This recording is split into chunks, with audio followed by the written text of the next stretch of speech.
Here at the Giver Marketing Network, we don't leave you drifting out in space. We connect you to a coach who will help you build and grow your marketing business. Our process acts as a guide on how to connect with other businesses, maintain good relations, and establish a presence on the Giver Marketing Network. Each member within this collaborative group will have the opportunity to leverage your talent and influence, a true network effect. If you are looking to collaborate on more projects, welcome to the Giver Marketing Network, the most trusted and highest rated collective of specialists on the planet. Here we have a group of like-minded professionals who focus on making valuable introductions and helping each other grow by teaming up. Imagine Upwork meets a network and a coach. The talent collectively includes services like visibility and SEO, creating logos, designing websites, managing social media, outreach messaging, visual storytelling, and much more. Think of what you could do with laser-focused allies strengthening your business while offering your talents to the entire network. Click near this video for more information.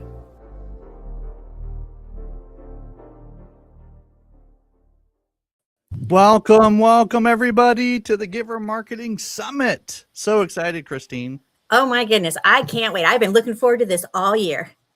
This is going to be fun. We got guest speakers lined up to help you with your marketing and your communications and your technology. What's happening in today's world right now when it comes to these topics? And we have a time of networking coming up in a few hours. It's going to be a great day together. And Christine, you've put together quite a lineup this year. I'm excited, and some of the members and and by the way, if you're watching this on one of our social streams, please don't forget to sign up for the networking coming up here in a few hours. You want to go to givermarketing.com/summit. So it's our website /summit to be able to make sure and register for this event, of course, so you get all the goodies and just different information that you need. But most importantly, register for that networking time. That's going to be coming up here after some of our great speakers coming up. We got Kiesha coming up soon. And so, but before we begin, I wanted to share a little bit of how this came about. Like, why are we here? What are we doing? And Christine, you and I have been working together for years, and we have team members that are just rocking it. And basically what ended up happening is over a decade ago, I started a small local marketing company. Clients began asking for coaching. So I started coaching 1 hour sessions just to help them get up to speed, kind of bring them out of the 90s and into the some of these folks are still stuck in the 1990s, right? And they wanted to be brought into the modern era. And so we were just helping them 1 hour at a time. And I would have an assistant help in some cases, and apprentices and others. And before you know it, they were asking for a little bit more than 1 hour sessions. They wanted a marketing director. So I jumped into that role, and I realized, oh my, I need a team. Like this is becoming like a micro agency or a marketing director on demand kind of scenario. And the clients started getting great results. They started asking for more. Then some of the power partners and associates like yourself, Christine, and others, we started teaming up and helping these clients in a more strategic way, and started building their teams for them. And quite right around that time is when this phrase fractional CMO started developing. And so some of us took the bold leap into that world, and all this talent started forming around you and myself and others. And before you knew it, there was something people were calling the Giver Marketing Network. And I remember the first meeting we had in Northern California in person. And that's back when you had a lot of in-person meetings. And we had a great time connecting. And gosh, I think 5 out of this handful of folks, 5 out of 6 people that were there said, we want to make this a thing. Can we invite some friends? And so that those 5 people turned into 25, then 50, then 100. Now we have almost 200 people that call Giver Marketing Network part of their journey. They're maybe even would say home base for them, for talent, for collaboration, for partnership, for resources, for some coaching each other and sharpening each other. We like to sharpen the axe for each other and with each other, and partner up on projects so that we can all feel a little bit less stress and produce more results, especially with the changes that are happening in the space. And so we can keep up with for each other and with each other. And so now we have the Giver Marketing Network. We have this summit we do once a year. We have Tuesday broadcasts that happen every week, and networking opportunities and mastermind opportunities. And I won't go into all of it, but it's just a blast to be able to connect with everybody that has high character and competence and love to collaborate. And we sort of value those things highly. And so here we are. We're at the summit for this year. And Christine, you want to give us a little teaser on what to expect for today? Oh, goodness. We are going to have so much fun today. I'm excited. Our speakers, we've got Lena, we've got Kiesha waiting in the wings. She's ready for us anytime now. Yeah. We've got Daniel Knight with Unicorn Universe talking about referral marketing. We've got Tim Palmer. He's talking about the new SEO. We've got Rajiv. He's talking about the new PR, which is really, things have been changing so fast. We've got some really cutting edge topics talking about website conversion. We've got talking about books. I mean, it is absolutely insane. AI and images, some stuff on data, right? And if you're not looking at your numbers, right, how do you know if you're doing any good or not, right? Wow, so okay, I mean, there's so much going on. I am so excited. So same here. And if you want to learn more about Giver Marketing Network and sort of what we do, just go to givermarketing.com, click around a little bit.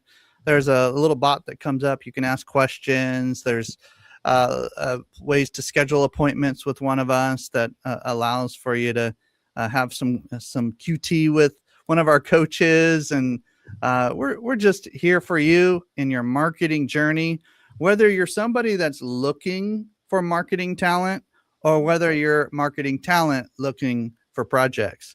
Those are that we're a type of a community that oftentimes there's matchmaking that ends up happening and collaboration for projects. And how many know that, if you have 2 or 3 people working on the same project, go in the same direction with the same mindset, you can get 10 times more done than if you were to try to do it solo. And so we're here to remove the term lonelypreneur from the dictionary, if that's even in the dictionary. But we don't want to see lonelypreneurs in the space, marketing, communication, media, the AI space. We don't want that to be a thing. So yeah, with that, I'll turn it over to you, Christine, and then you can introduce Kiesha, and we're excited. Yeah, I was just thinking about how when I first got involved with the network, and there's a learning curve that goes along with this, and have an opportunity to work with other marketers, because marketing is such a broad area. So if you think about how many different specialties there are, being able to bring all those specialties into one space, right? No matter what it is that we need, we've got somebody in the network that does it. So I love having access to all those professionals, and for them to be able to come on today and just shine and show what they do best. It doesn't get any better than this. Just saying. This is my highlight of the year right here. So I'm really excited because our first speaker, if you have not met Kiesha King yet, you are in for a treat. Her background is absolutely amazing, with corporate background. And when you add in what she's been doing, really diving deep into the video space, she can do things that the rest of us just go, wow, how did she do that? But I don't want to steal her thunder, Timothy. I vote we bring her in and let her just sing away, because she knows her stuff. What do you think? Let's do it. I just want to thank Kiesha personally for helping me on a project, and it really went well, and I love the end result. And she's actually helped me on multiple things, and she's become a friend, and I just really appreciate her integrity. She says what she does what she says. She's a very strict communicator, And I don't know if that comes from the family background or the corporate background or whatever it is. I just really appreciate it because you don't have any ambiguity with Kiesha, and she's just right there for you. And her products and end results are always top notch. So I really appreciate that. But Kiesha, tell us a little bit about yourself as we jump in. Yeah, thank you so much for that. Um, yeah, so I have one of those non-traditional career paths. I'm a former Fortune 200 retail exec, right? So I kind of say I grew up in retail, but I was really focused around customer experience since I've been in retail. I helped redefine customer experience strategies for companies like Best Buy and Gap, and help them connect those directly to the results as well, which is really important. And then I kind of shifted and I started, got back into marketing and worked for an AI marketing company. And then I founded Loyalty Centric, which is where I'm working now. And we're just still focused around the customer experience, but online using video, right? So same thought process, but just a different way to go about it. And so, I've always loved being innovative around everything that I do. I'm always that person where people are going, I don't know about that. That might sound crazy. And then they're like, oh, maybe that was a good idea, right? Like I'm that person. Like I might sound crazy at first, but then just wait a while. It'll turn out great. So I love the space that I've been. I love working with Giver Marketing Network because I get to partner around some of those things as well. And outside of my professional, I'm a boy mom, which takes up a lot of my time, right? So I have an awesome 11-year-old son who has his own business, which is pretty cool. So being able to kind of be a role model around some of those things and have him learn things as a kid that I didn't learn probably till a few years ago from a business perspective is really, really awesome. We love hearing a little bit of your background and your superpowers. And I know that the video that you created for us really turned out really well, and really appreciate that. With that, what are you going to be sharing with us today? What's the main focus of your presentation today? Yeah, I want to talk a little bit about how to kind of close that gap between video marketing and results. Everybody knows they should be doing video, but most people get stuck because they're like, well, I don't see a direct connection to the results. And so they just kind of do it as an extra or when it's convenient versus actually leveraging in a way where it helps their business. Your videos are so fun and interesting and engaging and memorable. And so I look forward to this. And gosh, let's bring up your visuals and let's have some fun. I'm excited.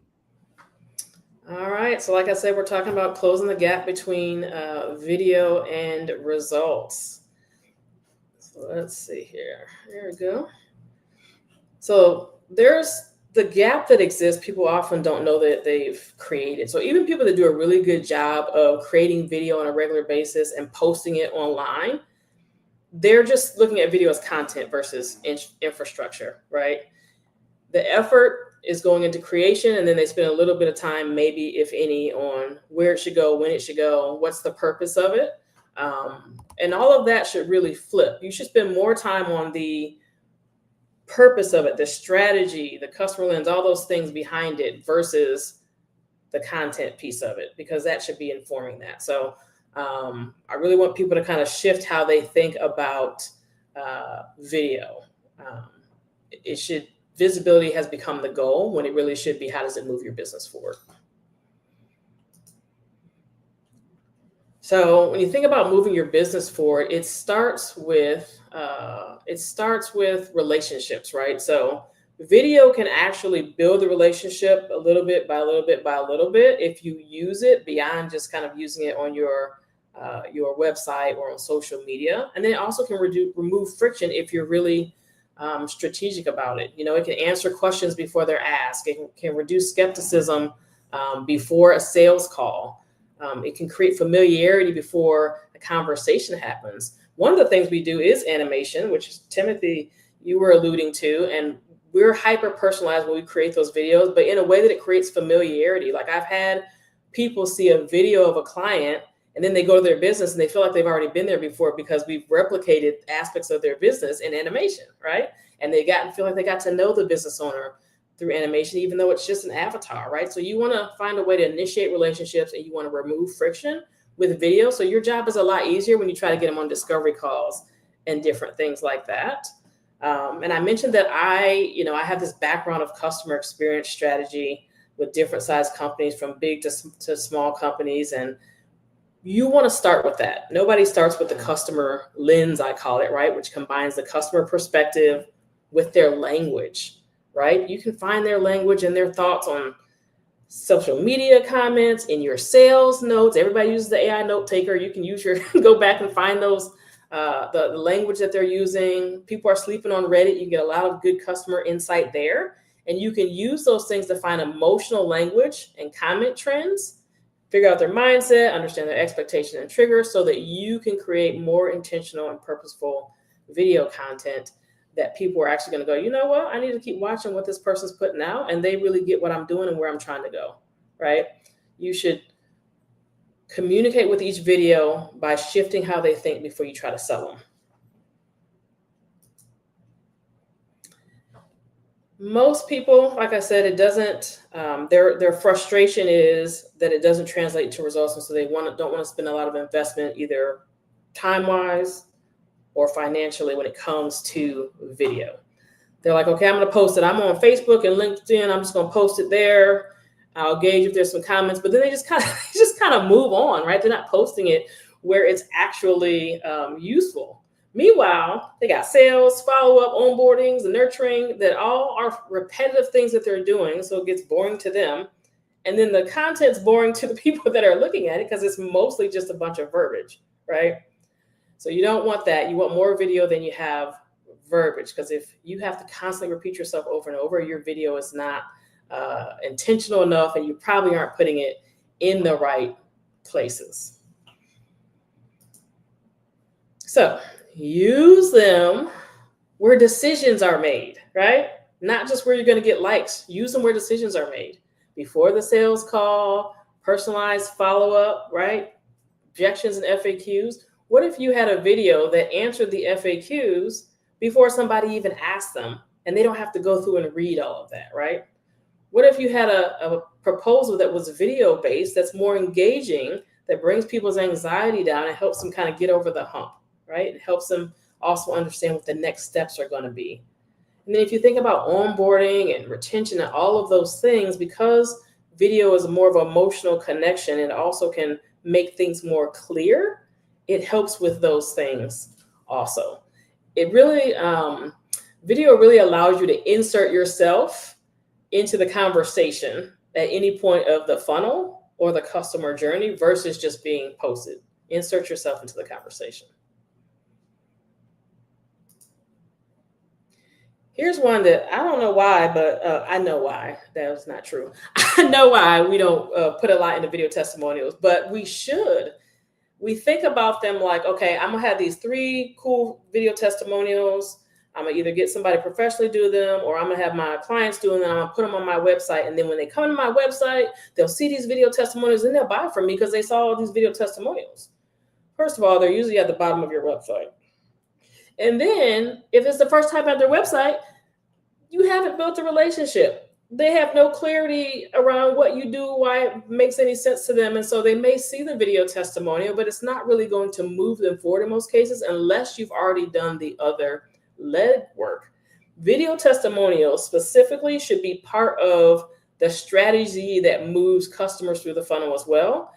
Unlike like right now, it's kind of a set and forget it, kind of like when you do your LinkedIn profile, then you kind of just done with it until somebody mentions that you need to update it, right? It shouldn't be set and forget it. Video testimonials are a really big deal. And imagine if you didn't just have a video for sales objections, but you had a video testimonial for all your common sales objections. And so instead of you telling them why this makes sense or why it makes sense for them or overcoming the objection, it's one of your happy clients that's doing it for you, which is way more believable, way more trustworthy, and moves them through a lot more quickly because you can just send them that one video testimonial that makes sense for the questions that they're asking or the concern that they have. That's how you use video testimonials more strategically.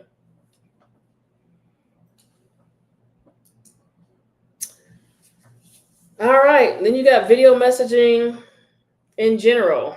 I know very few people that do video messaging. Every now and then, somebody might send a video in an email, but that's about it.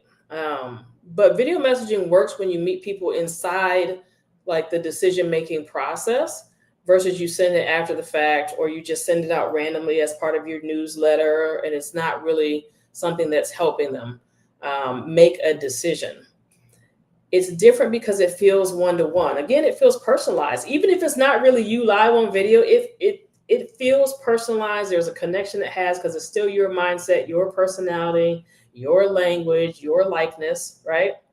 It adds that tone and it adds that context to what you're saying. They get to kind of feel, if you were reading what I'm saying right now versus you watching me and hearing me, you would have a totally different response than seeing me talk about it in video. And then it can answer those questions that people are not, cannot say out loud, or they don't want to say out loud, or maybe it's something that they know they have this issue, but they just can't put the words to it. And then they see a video, they're like, man, that's exactly how I'm feeling. I just couldn't quite put my finger on it. And they help with that. Maybe I should keep following this person. Maybe I should check out their website. Maybe I should get on their calendar, right? It's really very, very helpful for that.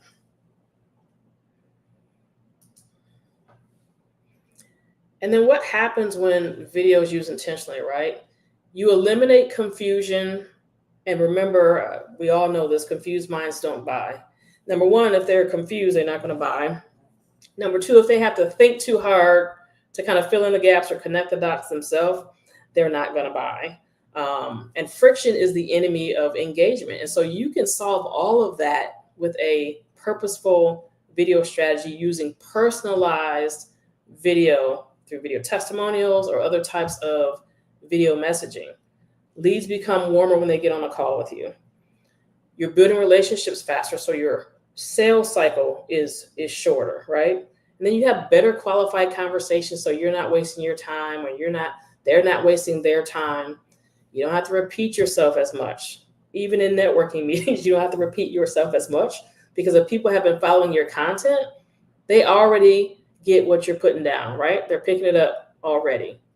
Less explaining, more trust before the call even happens, which is the point of really good video that you build into your overall business and growth strategy versus video that you're doing, that you're talking about things in your business, but it's kind of really more independent of what you are doing, right? And so think about if you could send video messages to people. Think about, a lot of us use LinkedIn, right? So think about the DMs on LinkedIn. How many DMs do you get that you don't really pay attention to because they all say the same thing? Oh, Kiesha, I noticed that you're focused on, customer experience through video, and I love that. I'd love to hop on a call, right? Right? Versus if you send a video that built a relationship, right? And they're telling me who they are and a little bit about them, something actual genuine that they noticed, right? That we may have in common, and asking, do they maybe want to get on a call and just see if we have anything in common, right? It feels very different. And those video messages, not only can they be personalized in messaging, but if you do video messaging right, they can be sent with built-in call to action buttons. When people are in the moment watching a video testimonial, they're like, man, this person has the same situation as me. I really probably should check this person out, or at least get on a call to see if it makes sense for me as well. When they have that emotion, it's high, it's engaged with your business, and they can just click a button at the same time they're watching that video and get on your calendar, they're way more likely to take action than they saw the video testimonial on your website, and then they have to scroll around and think about if they want to go get on your calendar, or they have to think about if they saw a video in the email, do they want to make it simple and remove the friction while they're already in that emotional state of engagement. That's what you can do differently. So that is, Timothy, that's basically, what I wanted to share with you guys, really getting people, getting your heads and your thoughts around how do you start with the customer experience? How do you build it into your overall growth strategy for video? And then how do you use it for video testimonials and video messaging versus just posting videos as wallpaper on your website and on social media that kind of get some engagement for a day or two, and then we've kind of moved on. It's amazing how a great looking video will capture the attention of whoever you're trying to connect with, whether that's a social media feed or like you said, an inbox. Depending on timing and some other things, I'm just curious of what are some projects that you've worked on that you were just super proud of, like maybe some examples of your work of how it turned out. And you don't need to show them to us today, but I was just curious of maybe if you could explain how you've helped some of your clients and what ended up happening when you helped them. Yeah, so, and I can give you example from both things. So from an animated standpoint, I have several clients who actually do video consistently. They post them on social media, a couple times a week, and they do a great job, honestly. But their concern was, I'm not really getting anything from that. I get a lot of likes and things like that, mostly from the people who know me. And then when we create a personalized animated video for them, right? So it's a character that looks like them in the video. We've done the research around their customer language and their perspective and their triggers, and use that to inform the script. And, especially if they have a brick and mortar or something visible that stands out from a virtual standpoint, if they're an online business, and we recreate that in animation. I mean, we've gone so far as to recreate hand-painted murals inside the lobby of a business in animation, right? And then people are going from that video to getting on their call in a significantly higher amount than if they're just doing the talking head video. And the reason is because, not that you're not doing great on video, they see 100 million talking head videos on social media every day. Something has to kind of break the mold, right? It has to stand out and catch their attention. And then once it does that, it needs to keep it. So I've had people get up to a 30% increase in revenue from personalized animated videos, adding that to the videos they were already doing. I've had people get 2 to 3 more calls a day, inquiring about, getting on a demo call, different things like that, which is a really big deal. This one isn't as tangible, but as far as, on the P&L, but I have a lot of people say, you know what, I've been going to these networking meetings and I send my one pager after I meet with them at the networking meeting and nothing ever happens. Well, nobody wants to read your PDF, right? Well, now they send their animated video as a digital one pager. And now not only do they have more clarity, but they refer them more people, and the video is more shareable. So they share it with others, and they get more high quality referrals by using the digital animated one pager. And then from a video messaging standpoint, it's really amazing.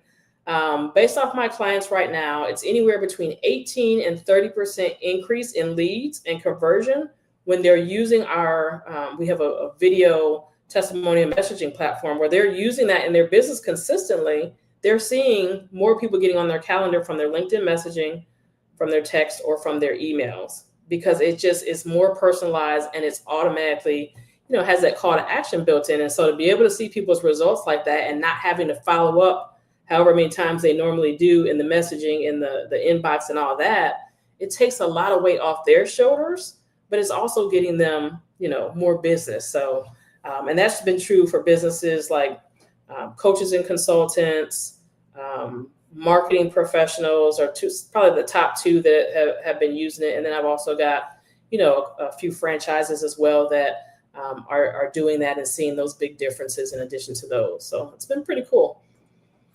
I love your focus on just customer loyalty and engagement. And ladies and gentlemen, if you want to reach out to Kiesha, find her.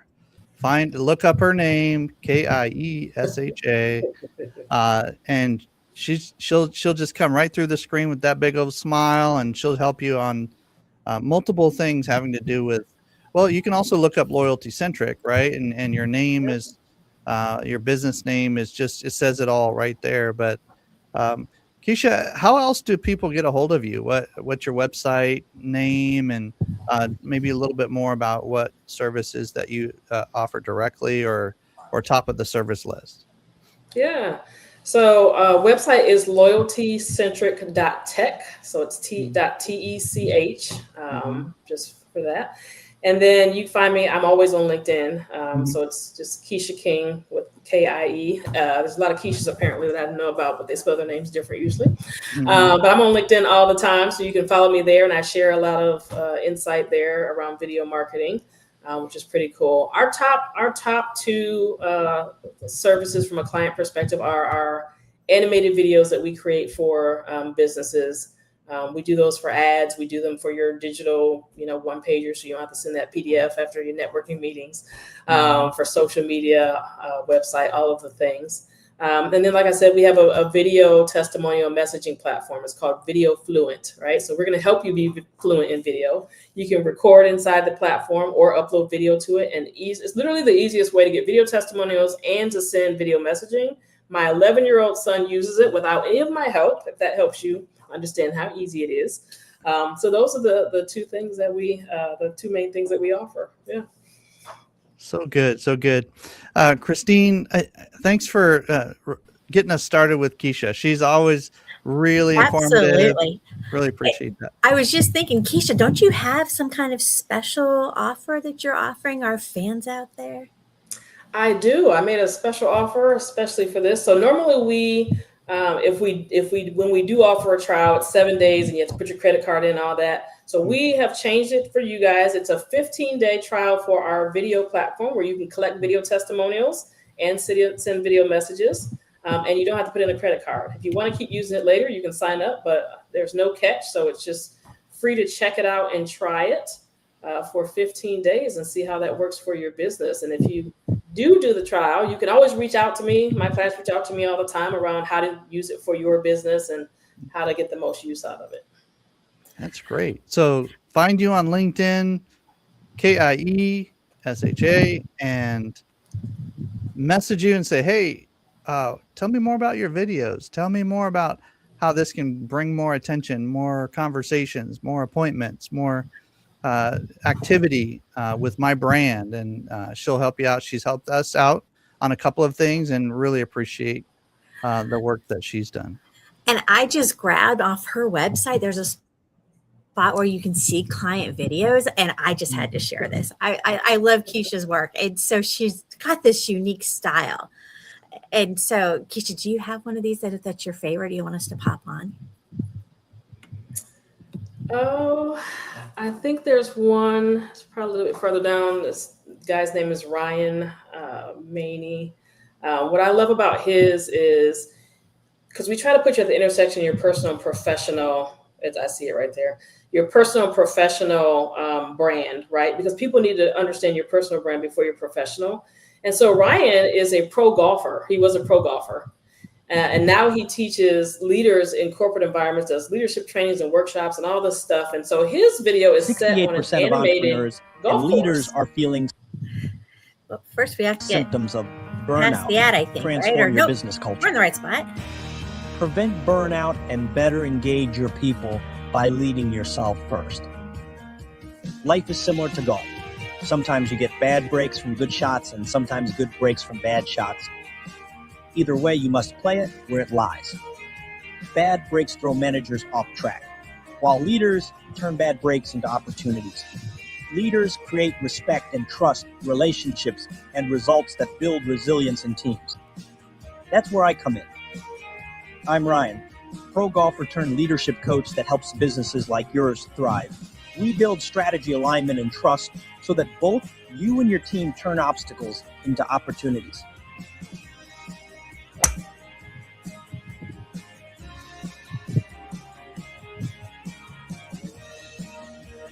I've helped numerous business owners and leaders step up their game by eliminating burnout and aligning their team to their compelling business vision.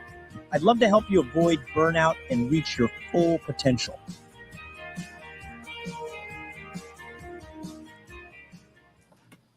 That's fun. That little video makes me want to meet Ryan. He's really cool. Right?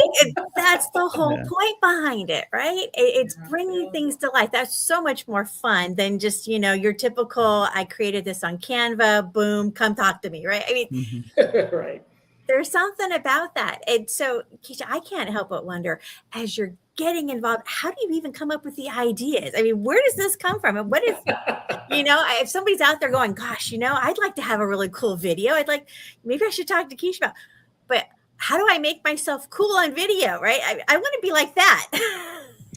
Yes, interesting. Clients usually don't think about that when they come to me. So we start talking about their customer first, and then I start asking about them. And they'll give me, if they want to help with their script, right? And I'm like, this script sounds like every other script for other people that do what you do. What do you like? Tell me about what you like to do. And then I'm like, oh, I like to do stuff outdoors or this or that, and then I'll help them with, hey, we could do your video this way. I'm a weird person with a strategic mindset. So they kind of collide. People will be talking to me that don't even want video, and I'll be thinking in my mind, oh, we could have done this and this and this for their video to really bring that out. But it really does help people connect with them better. But we have a long conversation so I can draw that out of them, and then I, make something creative out of it. I love your creative mind. Not all of us have it. So we need people like you in our lives that will help bring out the fun and make business should be fun. I mean, seriously, right? I mean, yes.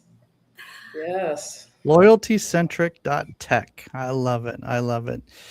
Kiesha, thank you as always. Any last words for our audience? An encouragement, maybe one thought or phrase to remember as we say goodbye for now, and we'll see you on the other side of an appointment or a LinkedIn message. I just encourage people who, don't like to be on video or maybe taking themselves a little too seriously to remember to really step out there first with your personal brand and let the professional brand follow, and you will drive so much more loyalty doing it that way. Ooh, that was good. Step out with your personal brand and your professional brand will follow. That's the quote of the day for Kiesha. I love it.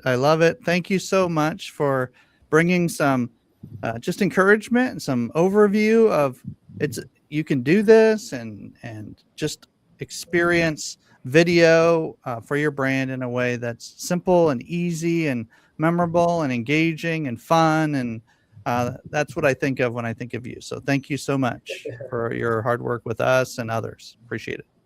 Thank you. Thanks, Kiesha. Wow, we're off to a great start. Video is so important right now. You see it everywhere. You're supposed to do it, and so many people don't know where to start. So it's so nice that we have access to professionals like Kiesha, where video is their thing, right? That's their jam, and she loves it. And you can tell because it comes through with her work and really helps her clients shine. So that was an awesome treat. Yeah, really excited about that. The other things that are really big right now, AI. Right. It's all over the place. Timothy, when's the last time you didn't have a conversation about AI? Yeah, there's it reminds me of, and I'm going to date myself here, but it reminds me a little bit of when cell phones first came out. At first people were like, I'm not sure if I need that, or I don't know if I want to do that. And then before you knew it, it was like, oh, okay, that could really help my personal life. It can help my business life. It can increase conversations. It can help in my everyday comings and goings. And as long as I'm not afraid of the technology, then I can certainly benefit from this. And I might need a little bit of a learning curve, but once I get a taste and once I experience the benefits of that, then I can definitely give it a try. And yeah, I mean, even before the cell phone, I remember when computers came out, and it's like, we're really dating ourselves now. people were very, very, very, I don't remember a lot, but I remember enough to know this was a big deal. This was going to change the world. People were trying to figure it out and spending a lot of time trying to figure it out, and then eventually it just changed the world. So I'm glad we have people like Oz and others in the network who have been experimenting for us. They help us understand this wild and crazy journey around various aspects of, especially the creative side. And I just really appreciate that about Oz and others who are going to be helping us today. So appreciate that. Yeah, we've got our creatives on this morning, so we might as well keep it rolling and have some fun with it. We've got David Oz Osterseat, and we're going to bring him into the studio. This is my partner at Nemosa, No More Starving Artists, and he's always got something crazy going on in the art space. So I was like, oh, we're going to have him come on and talk a little bit about AI and art and how he's using it now. Hi, Oz. Hey, sorry, I was muted. I just got off my Whatnot show like 10 minutes ago. So my living room is a disaster because I'm preparing to ship rocks and crystals, right? But because I knew I was doing this, I've been playing around in Magi, which Christine, Deane, and I use a lot. A lot. And although Christine had asked me to show you the image side of Magi, I've been working on the large language model side all morning, creating a brand voice for my other business, Rockhounds Anonymous. And I'm probably not going to show you that today unless we have time, but it is amazing what you can do with AI when you do something called cascading prompts. That is an answer from a question and a question from an answer and a question from a question and an answer from an answer, where you're actually having a conversation with your AI and it produces unbelievable marketing pieces, which I will be sending to Christine because I've got it all in a Word document ready for her to look it over. And if I'm lucky, she'll read half of it. Okay. She's busy. All right. Hey, Oz, how did you get into this space? What's the story behind the story here? Like, how did you even start dabbling in this type of work? I was sitting in a meeting about 4 years ago, Trust Equity. It's a peer-to-peer advisory board. And my friend Eric Thorup, who is a big tech guy, okay, owns a tech company, and he leans in at me and goes, hey, where's my phone? He goes, hey, look at this. And I'm like, wow, that's amazing art. Did you do that? He goes, yeah, I did it 5 minutes ago. I'm like, how did you do that? It's like these warriors and maidens. I'm like, it's really beautiful. He goes, yeah, it's something called a stable diffusion, right? And I've been using it for a couple of weeks now. I run it on my computers at home. So we tried it on my computer at home, crashed my computer because you're not supposed to do it natively. You got to do it on their app. And I forgot about it for a little while. And then DALL-E 3 came out and Midjourney came out. And I about lost my mind. You know, I spent thousands of hours creating immense amounts of material, a lot of which lives on our website, our Nemosa website, videos that live on our Nemosa website. Between the multiple different AIs that we use dozens of them. And it literally changed my life. I mean, there's a good portion of meeting Christine through it. You know, we did networking. And when I introduced Christine to Magi, she's like, oh, hell yes. So as good as I am with it, Christine's better. She has gotten to the point where she's a master of it. Dustin Stout is the CEO of Magi. And I mean, they talk together all the time. So she's actually beta testing their second level of it. And I'm really upset that I'm not a beta tester because she is, even though I did the intro. But anyway, let's get rolling. I got my back office ready. Unless you have some more questions. Tim? No, I just wanted to let the audience know how you sort of stumbled into awesomeness and where some of this. I mean, you have a background in art. You're an artist. Yes. And some people don't have that background. But what I love about your insights and your examples is with a little bit of training from you and some great tools, like we mentioned one, Magi and other, there's tools out there that can really make it not only profitable and interesting and valuable, but it can also make it really fun. So I just love hearing a little bit about your background every time we connect. And I remember flying out and meeting with you in your home state there and talking about business and how your art is going to, change the world. And now we got Nemosa.art and all these things are happening because of this technology and because of your background that sort of matched with the technology in sort of this serendipitous sort of way. And it's super fun just to see the development and just learn. Every time you're on the screen, I learn something. I'm like, oh, you can do that. I didn't know that was possible. That's super cool. So yeah, with that, David, let's rock and roll, man. I'm excited to learn today.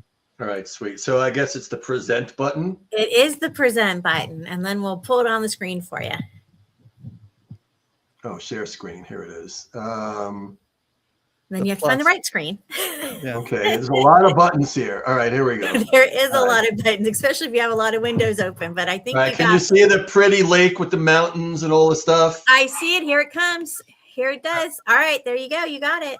All right, so September 10th, 2025, I created this, and it's a very simple prompt, okay?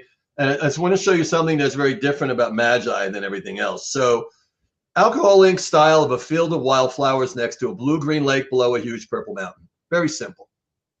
Very, very simple, all right? So, and it was done in a model called DALL-E 3, which no longer exists because ChatGPT canceled it, which pisses me off because I loved it. But it was very, very old. But if you look here, all right, you see those 3 little stars right there?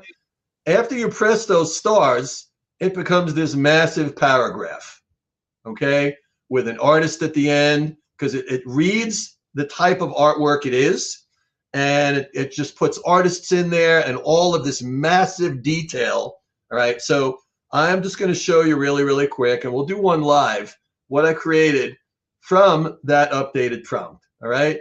First, I did this one, which I did not like at all, okay? Because sometimes it fails, and that's GPT image 1. Didn't like it. Then I did this one, which is Flux, which I do like. I love the wildflowers and the way they looked, all right? And then I changed it. I went into Leonardo, which is one of my favorites, and there's a million buttons there. You could play all day in Leonardo. And I love this one. This is very, very much alcohol ink. Excuse me. You see the way it's kind of like dripping down. You got the lilies under the water. You got the mountains above it. You can see where the water line ends. It's just a completely different perspective of like a photo image from under the water, and it's done in anime. Okay? So this is an anime image. And then I'm like, all right, I'm going to stick with Leonardo, but I'm going to change it, and I'm going to do it more realistic. All right? And this was the last one. But if you look at the sky, it's got paintbrush in it, okay? It's just got this flow of paintbrush. So okay, hold on, Oz. You're throwing out some terms here, like, and a lot of folks in your space, the artists, they know what these tools are, but Magi gives you a suite of tools, and this isn't necessarily a commercial for Magi, but it's a great tool. It's an aggregate tool. It allows you to pull the levers you want to pull when it comes to, and use the paintbrushes you want to paint, use to sort of leverage other tools. And so, can you explain what is Leonardo? What are some of these other?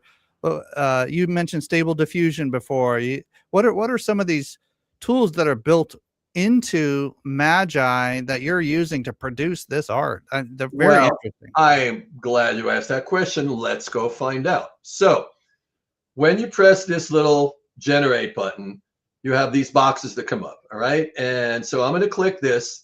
This is going to be which AI do you want to use, all right? Got it. Okay. Nano Banana is probably the most popular right now. It does insane stuff, all right? So you got filter by type, text to image, all right? So this shows all the different text to image that they have in Magi: Flux, GPT, Ideogram, Imogen, Leonardo, Laura, Nano Banana, Recraft, Riv, Seedream. And then, okay, well, what if I want to do image to image? What if I put a photo in, though, of me, let's say, and I want to be standing on a mountain or in a bar, speaking to the bartender, who's a blonde and is really cute? Okay, then we do the image to image, where you're going to drop an image in there, and it shows you all of the ones that'll do that. And then you're like, all right, well, what if I want to create something, a video, but I want to type in what I want. I want to put massive detail in there. Then you do text to video, and it shows you all the text to video. Well, what if I have an image that I created with this, and I want to make that into a video? Then you do image to video, and you have all of these. So you have a tremendous amount of different AI programs that you can utilize, right? And within some of those programs, like Leonardo, you have all of this. So let's say I want to do anime. No, I want to do photoreal. No, I want to do 3D animation. No, I want to do pixel art. Oh, wait a minute. Lucid Origin. I want to do animals. Oh, cute animal characters. Cute characters. I want to be a cartoon. And you do a cute character. It's unlimited. It's almost unlimited what you could do with AI in Magi. All right. So we have all this. Let's do this same thing again. Okay, we have this prompt here. It's a very detailed prompt, but let's go to Nano Banana. All right, because I want to see what Nano Banana can do. We're going to do this live. So we're going to use the Pro version. Okay, resolution. I'm going to do 2K. I want it to be like right in the middle. We'll keep it as square. Advanced options. We're not going to do anything right now. We're going to generate that in Nano Banana. Okay, which is the hottest thing on the market right now. And Magi has it. All right. Yeah, it's really hot. That's what we've been using a lot with my clients. They've been uploading their photos and saying, okay, I have one that's an acupuncturist. And he decided, okay, well, make the doctor do acupuncture on the turkey back at Thanksgiving time. Or we've got another photo where he's doing acupuncture on Santa Claus, right? So we've been having a lot of fun with it. And it's so much easier to use. Remember back in the day, Oz, when we had to upload 15 photos of yourself, 30 photos of Flux yourself. Lora, Flux LLORA. It's still good. Yeah, but now you only have to do one photo when you do. I'm going to show you how good it is. Now, look at what it did. The image is beautiful, but it put it on a canvas board. All right. Mm-hmm. Interesting how it did that, but this is phenomenal. This absolutely is alcohol ink. All right. It did a great job. Only I couldn't use it unless I was trying to show off something else. All right. So Christine and I have workspaces.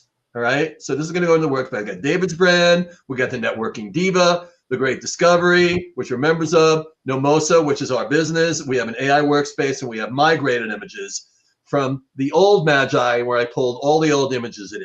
All right. So I'm going to go into Nomosa, and I'm going to do something. So this is our workspace that we created for our business, okay? And I'm going to show you a very average image of me right here, up in the mountains, standing kind of funky with my arms spread out, probably up at about 11,000 feet up at the top of Alta, okay? With sunglasses, no sun on my face, can't see me that well. And I used this image to create a business image of me as the worst image I have of me. It's the least descriptive image of me. But this is how good AI is, all right? So that is the image that I used, and I brought it in. And I used the prompt basically, create something of me in a gray suit with a blue shirt and a burgundy tie, which we wore on Wall Street all the time, standing talking to a pretty bartender in a bar. And that's me. From that horrible image, the hair's a little off. I got a little bit more hair than this, but that's my honking big nose. That's my little goatee. All right. And those are my hands. It looks exactly like me. And model, Nano Banana. Just what Christine was talking about. So this would be a good business image that I could use anywhere. Okay. I could crop it. I'd probably crop out the alcohol because I really don't drink much at all. But I looked at this and I said, well, I want to be, I want a video of that, and I want to be laughing. So that's exactly what I did. And this, show all controls. Let me make it bigger. This is what it gave me. So it gave you both of those just from that image of you on the mountain. Exactly. And it looks exactly like me. I looked at this originally. I'm like, who's that handsome guy? I'm like, oh, geez, that's me.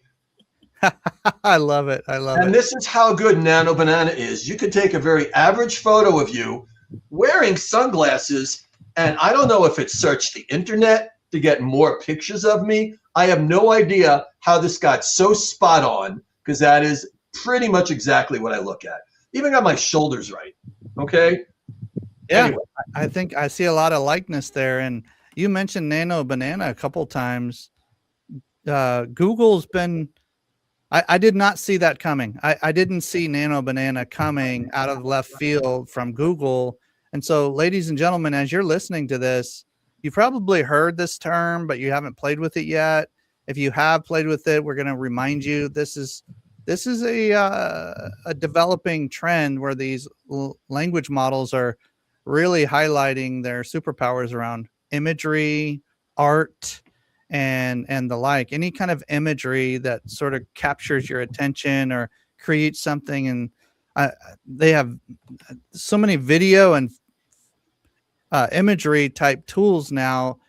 David knows more about them than Oz knows more about them than both of us combined. But ultimately, I just want to encourage the audience to listen to what Oz is saying here and go play, go experiment, have some fun with it. Oz, what else do you recommend that our audience could sort of take away or get some action items out of our conversation today? Well, since this is a Christine show, if you could put a link to Magi in there. Do you have an affiliate link from them with some discounts? I was going to drop your link, which I believe, I'm pretty sure I have it too. Let's drop that into the comments. It should be the one I've got. Well, while Christine does that, Oz, what else can we sort of share with the audience that they could do this week that would help either their business or help them have some fun? What would you recommend? How did you get started? I would recommend you go play. Go play. Look at some of the free stuff. There's one that I joined a few months ago. And since I do so much in Magi and all of the other stuff that Christine and I have together, the Great Discovery stuff, their AI is pretty good. It is called, oh my God. They have a free version of it.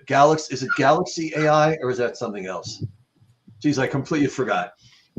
It's so wonderful how prepared I am. Typical artist. Okay. I recommend you go play any free AI. Find free AI on the internet. Okay. There's tons and tons of it out there. Just look for it and go play with images. Go play with images. All the companies have a free version. If you love it, you upgrade. My recommendation would be if you really want to play and you got a couple of bucks to throw at it, go to Midjourney. Midjourney. And what I recommend you do, if you do join Midjourney, I think it's about 20 or 30 bucks a month. It's not expensive. You're only going to get Midjourney. All right. But it is one of the most complete AI packages out there for producing everything you possibly want. It is one of the oldest. It is one of the best. And if you do get Midjourney, you want to also look at Mid Library. I'm just going to type that in the chat. Let me actually, Christine, if you could type that in, midlibrary.com. What Mid Library does, and you can use it for any AI, is they will show you thousands and thousands of images that were based on an idea, a word, an abstract, or an artist. So let's say you love, I don't know, Todd McFarlane, who did Spider-Man and Spawn and a lot of other stuff, and you want to create artwork that looks exactly like him. You could go in there and see what other people have created, and you can get an idea based on what he created, what type of prompts that you want to use to create the images that you want. The libraries out there of information, both on YouTube, on Instagram, Mid Library, many others. The Facebook page from Dustin of Magi. Christine, if you could put that in the chat, that would be great. The conversations there from business owners and how they are utilizing their AI is second to none. Dustin answers everything, or his staff answers everything. It's just, I underutilize it because frankly, I am busy as hell right now. But mostly, even though I love AI for the images that I can produce, I use the large language models right now. This morning, I produced an entire brand voice for my business. One of my other businesses, Rockhounds Anonymous. I sell rocks and crystals on the Whatnot app. And it produced just this massive document because we kept answering each other's questions. They would ask me a question, I would answer it. I would ask it a question. That's called cascading your prompts. It is amazing how the AI learns you and learns of you and gives you exactly what you want. And if it's wrong, you tell it, that's not the direction I was going. Let's focus over here. You can utilize AI to encompass everything in your life, make your life better, streamline your business, outsource to AI all the stuff that you do not want for, I don't know, $25, $30 a month instead of hiring an admin. Not that that's a bad thing, but AI will do most of the busy work that admins did a year ago or 2 years ago or 3 years ago. And you saw what I did with a very bad picture of me that produced a very, very good picture of me. Christine, could you talk for a minute about what you did with Flux Laura and what you're doing with Nano Banana right now? Because you blow me away with the images. Oh, it's so much fun. I actually was laughing because one of the organizations that Oz and I are involved in is AI Innovation Allies. And so we gather a bunch of business owners together and we talk, AI and how best to use it in your business. And so one of the things that we like to do is epic fails also. So I was thinking about you with your epic fail. So we probably flip an epic fail also. But, it doesn't always go the way you want it to, but it is getting better all the time. But just understand sometimes it goes awry and you may go, oh my goodness, I was not expecting that. Right. I remember with my acupuncturist, he goes, I have more hair than that. So I had to tell it to give him more hair. So sometimes you got to go in and tell it what it needs to do to fix something. And sometimes it doesn't do it. It just stays the same. And you're like, I gave you directions. Aren't you listening to me? And when you get mad at it, it apologizes. It does. It does. It does. But it's pretty entertaining. I know when we were playing with like we mentioned, the Laura Flex, I literally had, 15 different pictures of me. They want you in different poses, different lighting, different backgrounds, right? And so I'm trying to find photos. I'm like, no, I don't like that one. Yes, I do like that one. You finally get that together. Then you can tell it what you want. Rajiv will be speaking later today. I had him skydiving. I saw that. I was like, here you go. So yeah, he's skydiving. I mean, we have you just have to get creative. And you mentioned about Dustin Stout and what he's done. Some of his stuff he just put out recently. He's sitting on top of a street light, right? And they took the photo and then they turned that into a video so that it's panning around him while he's sitting on I mean, it's absolutely incredible what they've done. I can't even believe it. And some of the prompting is really simple and some of it is really complicated, but having it's like little stars in the corner in Magi where you can hit it and it enhances the prompt. And all of a sudden a bad prompt becomes a good prompt. I mean, I love that you can do that. A lot of them don't have that option and you're just kind of troubleshooting and trying. And well, what if I do this and what do that? I have the cutest pictures of me with baby cows. I have the cutest pictures of puppies, right? That aren't actually mine. They're like made up puppies, but I have my own puppies. Maybe I'll put them in there and see what happens. But there is just so many opportunities to get in there and just play. That's really what it's about. This brings out my inner child. As we get older, sometimes we're not allowing ourselves that time to just have fun. AI is that opportunity to have fun. And that's why I thought, Oz, don't drag me down that rabbit hole. If you make me go down that rabbit hole, I'll spend all my time playing and we won't get anything done. Speaking of playing, have you guys checked out Google Labs? A little bit. Just started playing with that one. Maybe maybe you can humor me. I'm not an expert. I've come across enough tools here to make it interesting. And I don't know if I can share my screen. I think I can. Hold on. I know there's the Notebook LM. Yeah, I've got some stuff here that I pulled too. I don't know if it's showing right now, if I need to bring it to the screen, but can you guys see that? Tools for anyone to create, learn, develop, and play with the future of AI. Google Labs. Yep. And there's an section called Create. And since Oz is here and sort of honor him and his work, some of these tools are they're experiments. They're not all, like you said before, Oz, like they're not all perfect and they sort of come out, Christine, like you said too, a little bit funny at times, but they're getting really good. Image FX is super interesting. Video FX is super interesting. I'm not going to recommend a particular one, but there's enough here to where if you find Whisk, I've tried that one before. There's some music and image related, video related ones under Create. Are these free, Tim, or are these paid? These are all free tools until you get to a certain point, and then they pay. But they're there to experiment. And you said the word play, so I just thought, you know what? Why not just bring up another option for people to play? Absolutely, get in there and play. You can't break it. If you break it, well, then they need to fix it. So I have something that will break you. All right. I played with this and I got so addicted I had to leave and did not go back. But it's really, really great if you're a musician or an aspiring musician, and it's Suno, SUNO.ai. Christine and I have a very, very good friend named Daniel Knight. He runs Unicorn Universe, created an entire album, put it on Spotify, and it's good. Okay. Suno.ai. I think it's .ai. And SUNO. Suno.com. Suno.com. It could be Suno.com, but I thought it was Suno.ai. That's where there's a free version and a paid version. The free version's outstanding. I've never used the paid version, but you do 2 songs at a time. You can put in lyrics, so you could just give an idea. All right, I want something combining hip hop and classical and funk from Louisiana. All right, and it'll do it for you. And it's completely different sounds. There's this big spinning wheel there where you can pick a genre, 99% of which you have never heard in your entire life. You pick that genre, you pick the type of song you want. You know, I want a little more bass, I want a little more guitar, I want a little less drums, I want the voice to do this.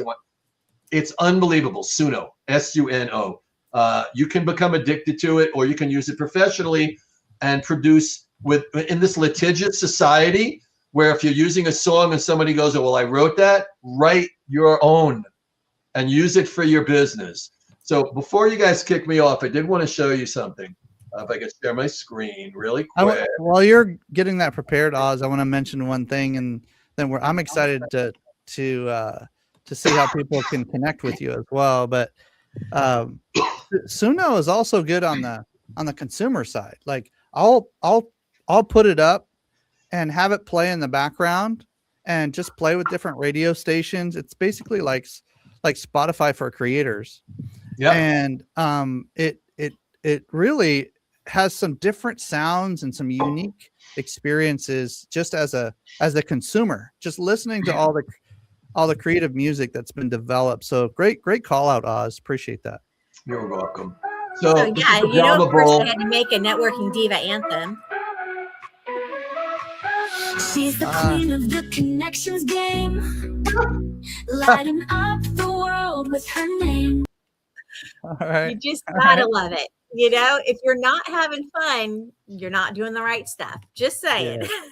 Yeah. So for artists, I run the MOSA, and we have a whole bunch of artists, and they produce different types of art. And I created a bunch of Brahma bulls for a company called Bull Axiom. Okay. Unfortunately, the owner who picked it left the company, but that's neither here nor there. But I started creating stuff like this, and my artists were fighting to do what we call an overpainting, where I would take this, okay, and I would print it out on an artist canvas, and then I would give it to my artists to make it their own. All right. That is something we'll be doing in the future. And, you know, I'm just looking at some of the craziness that I've done here. I mean, everything you could imagine. You've got lions, you've got, you know, wolves, and the second one is always the upgrade. Like you can see, this is the first one, and this is the second one with a lot more detail. Love the lions. Love your lions work. Thank you, Oz. Let's keep it focused on some of the things that maybe some of the audience can play with and look for. How do they get a hold of you? How do they get a hold of me? OzFineArtStudio@gmail or oz@nomosa.art. Those are 2 ways to get a hold of me. Awesome. Well, thank you for sharing some of your art today, and I appreciate your giving some instruction on how we can learn how to do this ourselves and some of the different tools. And we have a little bit of a limited time today in order to kind of share what others would have to share as well. We have Joel that's going to be coming up here in a minute. Christine's going to introduce him. So super excited. But Oz, as usual, thank you for pushing those limits, helping us understand a little bit about the art world in a different way. And for those who want to connect with Oz or Christine, you can go to nomosa.art, and that'll get you right to where you need to go as far as connecting with them. And again, really appreciate it, Oz. Thank you so much. Appreciate and I apologize. I scrolled down a little bit too far, and maybe some of those images were not family friendly. Yeah, I appreciate you acknowledging that. Really do. Thank you so much. That was not intended. I was looking for something. I should have gone up, not down. I got you. All right. Thanks, Oz. Cool. Never know with Oz what you're gonna get. So you never know what's gonna happen. Oz is always very Oz. That's what I always say. That's right. Well, and I know you were mentioning Joel was waiting in the wings, but we actually have another presentation. He's actually early, unless he wants to go early. He'll give a thumbs up either way. Like he'll give us whatever he wants to do. Either way. Okay. He's doing both. So it's whatever way we want to go. He says he's ready to fly if we want. So let's bring him up. All right. Who doesn't want to bring Joel to the stage? Hey, Joel. Well, hello. Welcome. Oh my goodness, Joel Snyder. Goodness, you are one of my favorite mentors, right up there with Timothy. I got to say, this man comes with a wealth of knowledge from a corporate background and will just blow you away. The customer-centered concept, the customer journey, you name it. He's been doing this CMO thing for a while now. We won't date you and say how long, because Timothy and I were dating ourselves earlier, talking about how long we remember phones coming out or something. So, but Joel brings so much knowledge. You've got a whole team supporting you, and you've got some systems in place. I know we've had some fun conversations too, and I bring you in on my projects all the time. So great collaborator. Joel, I'm excited. What are you talking to us about today?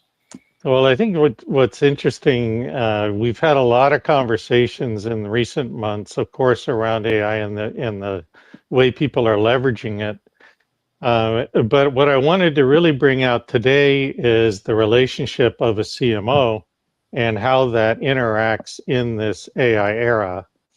And so, one of the topics that we often kind of ignore is what's the real value of intuition and what drives inspiration to direct the AI prompts and to direct the refinement of the AI-driven content.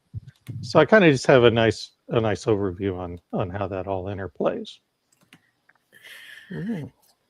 I know he always brings the A game with the top overview that you're like, man. I love learning. And whenever we get experts and experienced people in the room, you always pick up one or two things from each person, and it's sort of an iteration on what they call the Socratic method of learning, where you ask a lot of questions and then a lot of really good, solid information nuggets get dropped on the table, and then you can sort of pull what you need from that conversation. So, Joel, how did you get into the space to begin with? Like, what's your background for the audience that, as far as the folks that don't know you? Yeah. Well, I think what's kind of fun in my journey is having spent a number of years in the corporate marketing world. I had the privilege of working in the human behavior side, or what I call the human side of business. And so when you talk about what really drives profits in a company, it's people. And it can be an expense or it can be a profitable venture, right? And we know that the return on an investment of an employee's hour is anywhere from 4-to-1 to 10-to-1. So as we're looking at what's the value of that employee, what's called a production value, right? We have to say, okay, what behaviors affect that, and how can we optimize these behaviors to increase the most production value, right? And so we have everything from automations to tools and things that make people's jobs easier and their workplace more happy and so on. And so from the incentive industry, which is behavior rewards, we see everything from consumer incentives, take a cruise for buying this product, to employee incentives, which just simply says make fewer mistakes and we all make more money. It could be shortages, right? It could be overages. It could be accuracy, right? There's lots of things. Workflow, the time it takes to send a document from the front of the house to the back of the house and back to the front again, right? There's all of these things that we optimize along the way. And so my real passion was, okay, if we're doing this at the corporate level, how does that mid-size regional company take advantage of these things where they don't have a huge staff? They don't have 20 people in production and 20 people in a front office to really do it right. So by bringing the knowledge in and working as a fractional executive, meaning, we come in, do a project part-time, it's not a full-time hire. How do we take the skill set of what corporate is doing to optimize their production values and bring it down to where people are using their profits to influence their community, build parks, sponsor little league teams. There's all kinds of ways, dance troops, right? Lots of fun things that they do inside their community, join their Rotary, participate in senior centers, there's lots of things like that. And that's largely driven with the mid-sized regional companies. So where corporate structure has some community development people out there that are doing some nice things in the community, it's generally that mid-sized company that has the passion for their local area to create jobs and provide more resources. So that's what's driven me into this space. What about your background? Like, how did you even start out? Like, where did you come from? Like, where did this awesomeness called Joel Snyder come from? Excuse me. Well, it's funny because I started as an ad salesman doing ads in a local weekly newspaper. We had a little newspaper in the community, and we went around to the local car dealerships and used car lots and put their ads in, and the carpet stores and all of those things. So it was fun to kind of cut your teeth on sales and the advertising world and the marketing world. And so kind of worked my way up, and then in doing that, got in with the rewards, providing actual rewards to employee groups for safety and small stuff.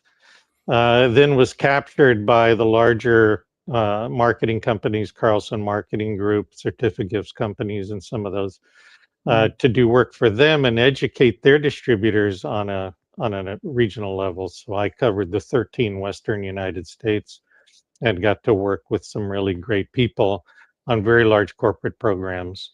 And so that's where, the evolution has come for me.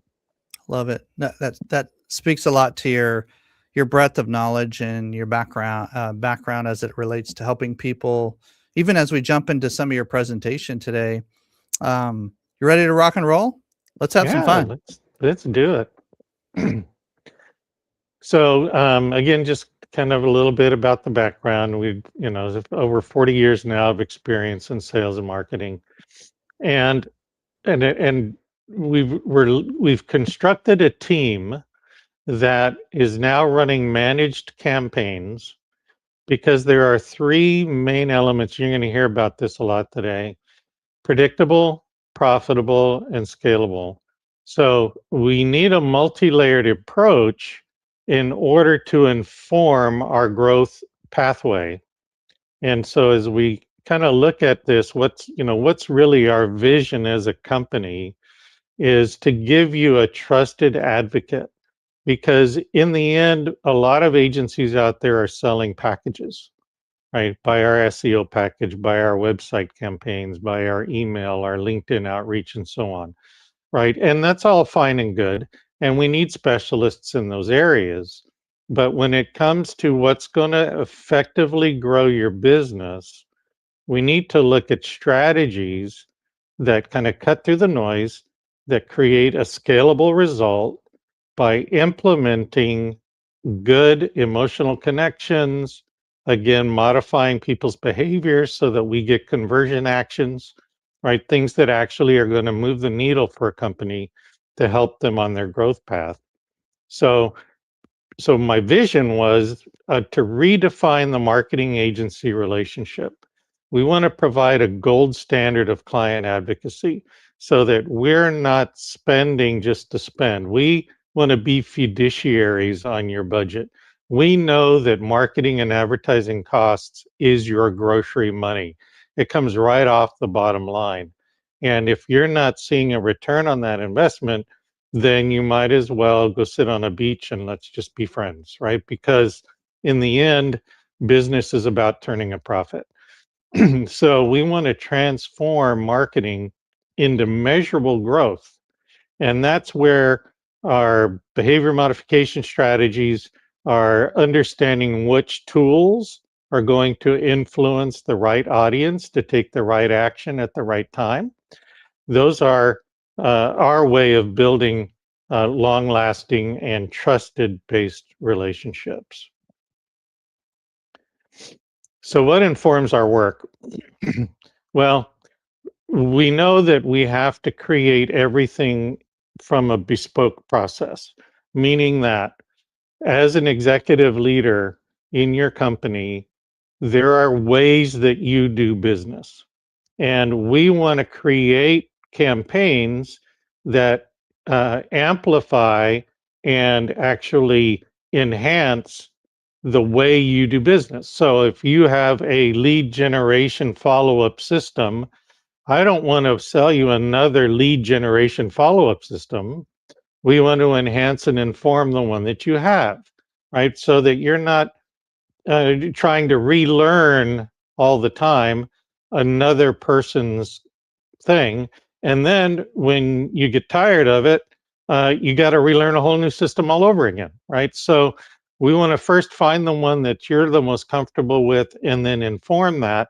So again, we have our predictability, we have our profitability. All of this is informing the growth pathway. So again, just eliminating the noise, being laser focused on what's going to move the needle and what layers do we need to affect to find the audience and influence them.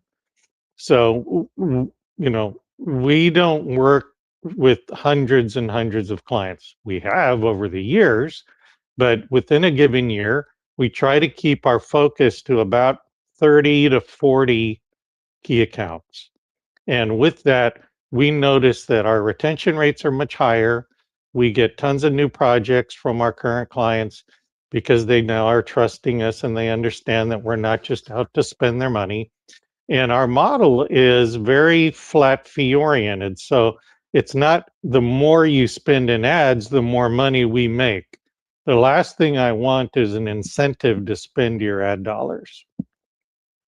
What I want is a proven growth plan that says, if you give me $1 and I give you $4 back, how many dollars are you willing to give me? Right? And then with our flat fee schedule, our services become lesser and lesser a part of the conversation because your growth is being returned on your ad dollars and your investment. So by having this model of being very bespoke, very specialized, we can still be extremely affordable, but show you relational growth to inform your marketing budget moving forward. We do have a team, as Christine mentioned. We've got content creators. We have LinkedIn outreach people. Ada is my, I call her my welfare agent. She makes sure that I'm well and being fair, everybody. And of course, our executive vice president of sales there in my arms with his groovy sunglasses on, informing the team on what happens next. So we do have a good implementation team to support any of the campaigns that we put in. One of the things that I have a slogan that it says, don't give the client a task. So when we sit down and inform a strategy, we don't tell the client, okay, we'll see you in 2 weeks, go do your homework, right? We say, okay, we're going to go do the homework and we'll see you in 2 weeks and we'll have a check-in and continue to inform the process. So, but why do you need a CMO? I mean, we got AI, right? We got agents, we got resources, and you're going to see today, all throughout the day, lots of different ways to answer that question, right? What do I need next? How can I perform better? How can I optimize my workflow systems? Well, one of the things that we have to remember is that set it and forget it is not a thing. Okay, it's just not a thing. People want to, agencies want to put an ad campaign in and we'll see you in a month to check in and show you how we're doing. No, what we have to do is we have to inform that ad strategy every day, whether it's doing right or it's not doing right. And we need to also look at attribution. So these little graphs here, if you can see that top one in the right says website activity overview, what it's saying is over the course of this 30-day period, look at all the different fluctuations that happen every day, right? From new users to engagement levels to repeat users, right? All of these things are happening every day on the website that we don't really pay much attention to because we have our business to run. So a CMO is watching this every day and saying, okay, what's influencing it? On this other graph just below that, it says page, right? Google Analytics pages. How many page views? What pages are people going to? If you can see, number 4 says the thank you page. That informs us that people are going through the lead generation process, right? So we can see the activity, we can see that, and then on the left side, I've got sources because we actually want to know where people are coming from, right? So my second bullet there about attribution matters. It matters because it informs the growth plan, right? We want to have predictability. Informed marketing leads to predictability. And the only way to grow is to have a profit. But you can't create profit if you can't predict the outcome. I talk about things like critical mass. How many licks does it take to get to the center of a Tootsie Pop? Okay. And I'm not dating myself because they brought that 60s ad back again last year. I saw it. I was like, okay, I can use it again. But if we know predictability, how many licks it takes, then we can tell you how much money you can make for that dollar that you just gave me to spend on ads, right? So attribution matters. And then we break it down into 2 categories, ROI versus ROAS. So what that means is you have an investment and you want to know what the return on your investment is in general on the marketing scheme of things, right? You have labor costs, you have subscriptions, you have tracking software, all of those things. That's all part of the marketing cost. So we're going to come to an ROI number eventually. But ROAS is your return on ad spend. And this is where I was saying, if you give me $1 and I give you $4 back, that's a return on your ad spend. So we can say from here how to scale, right? If we know that our return on ad spend is working and we know what the layers are, we know where people are coming on the website, we know where the sources are coming from, right? Those then give us a story. And this is where people miss the mark on data, because data tells a story. If you only look at data, it's a silo of indecision, because on this one screen, I'm seeing activity, but it's not informing how we're making money. It's only telling me one aspect of the business process. People came to my website. Who cares? Right? You can have 1,000 people on your website. If they don't convert, they don't engage, it doesn't matter, right? But if they've come and they've visited and they took an action, and we saw that that source of that action came through one of our ad channels, now it's starting to tell a story. The marketing message that we put out in our marketing channels created a reaction. Okay, so it's not just build it, they will come. Now it's how do we convey our marketing message in a way that generates a behavioral reflection. And that could be an emotional connection. It could be a deep discount, right? There's lots of different ways to influence behavior. But in the B2B space in particular, it has to do with pain, right? Or let's solve a problem, or I understand this is an issue around growth. This is how we solve it, right? Those are all things that tell our story as to how the marketing is doing.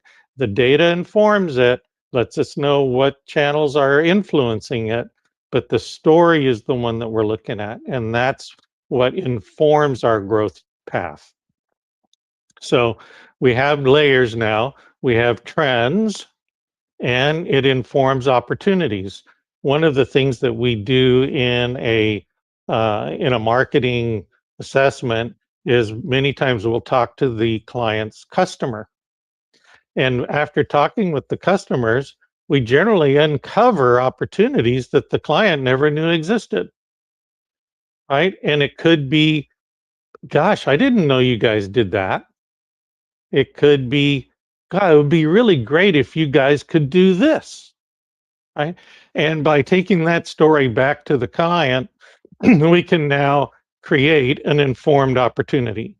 Is there a market for this? Is it something we can do? Do we have the resources to support that, right? We had a nice client conversation yesterday. We were working in aerospace in the marine industry, and then they brought up the idea of oil and gas. Can we work in oil and gas? And so once we started looking at what assets would be required for them to adapt into that market, they realized, yeah, we do have it. They also had some tooling that was going on in their factory that could apply to something different that their clients aren't even considering, right? So informed opportunities, that comes from this engagement layer, it comes from trends in the data, but this is all part of informing the story. So leads to predictability. Marketing leads to predictability. Once we have that, now we can talk about profit. So if we've got profits coming back into the company from the marketing that we're doing, can we take half of that profit and reinvest it back into marketing? We want to make money, so we need to retain earnings, right? But we also want to amplify our growth channels. So what percentage of that profit can we put back? And we like to say, let's split it. You know, what the heck? And for some, you know, it's a straight percentage of revenue. For others, it's a percentage of profit. So we just have to have that conversation to understand what works best for the client, right? Because we know profit provides for growth. So how can we reinvest that in ways that will amplify our growth? And sometimes we use ad revenue to amplify organic activity. So maybe we want to take some of that profit and now put on a community event, do a 10K run, right? There are lots of different ways for fundraising, right? Be involved in the community in some way. Let's put our name on a park, right? There's lots of different ways that you know that we can use the profits that build up your organic activity. We have a great SEO partner, and I believe he'll even be presenting here today, Tim at Maxify Pro, and he and I, when we sit down with a joint client, we partner on a lot of programs. We talk about that customer journey and how we can continue to use ads to inform the organic activity. So when these two come together, we see exponential lift, not just a one-to-one relationship. So if you're doing organic in a silo, there's no way you could be as effective as combining it with an advertising strategy. Same holds true in the other way. You can have a great advertising strategy. And we had a client a few years ago that was doing webinars. He would do a 4-hour webinar, right? And we would drive ads and we would drive people, and they was getting people. They'd come in, they were doing live events, all of that good stuff, but they had no foundation on their SEO. So the website activity was all driven by monetization, right? So when you don't have the two working together, they were losing a ton of organic ability to find and retarget and keep relationships going off the ad platform, right? We have to have those two things together so that in the long term, organic grows to the point to where it's having its influence on profits as much as ads are, and sometimes we can pull back on an ad spend when we see organic growth doing great things. One of the things that we had done recently is we do banner ads right to the local community based on showing their ads on television, streaming TV, and so on. And there's a lot of really fun kind of things you can play with there.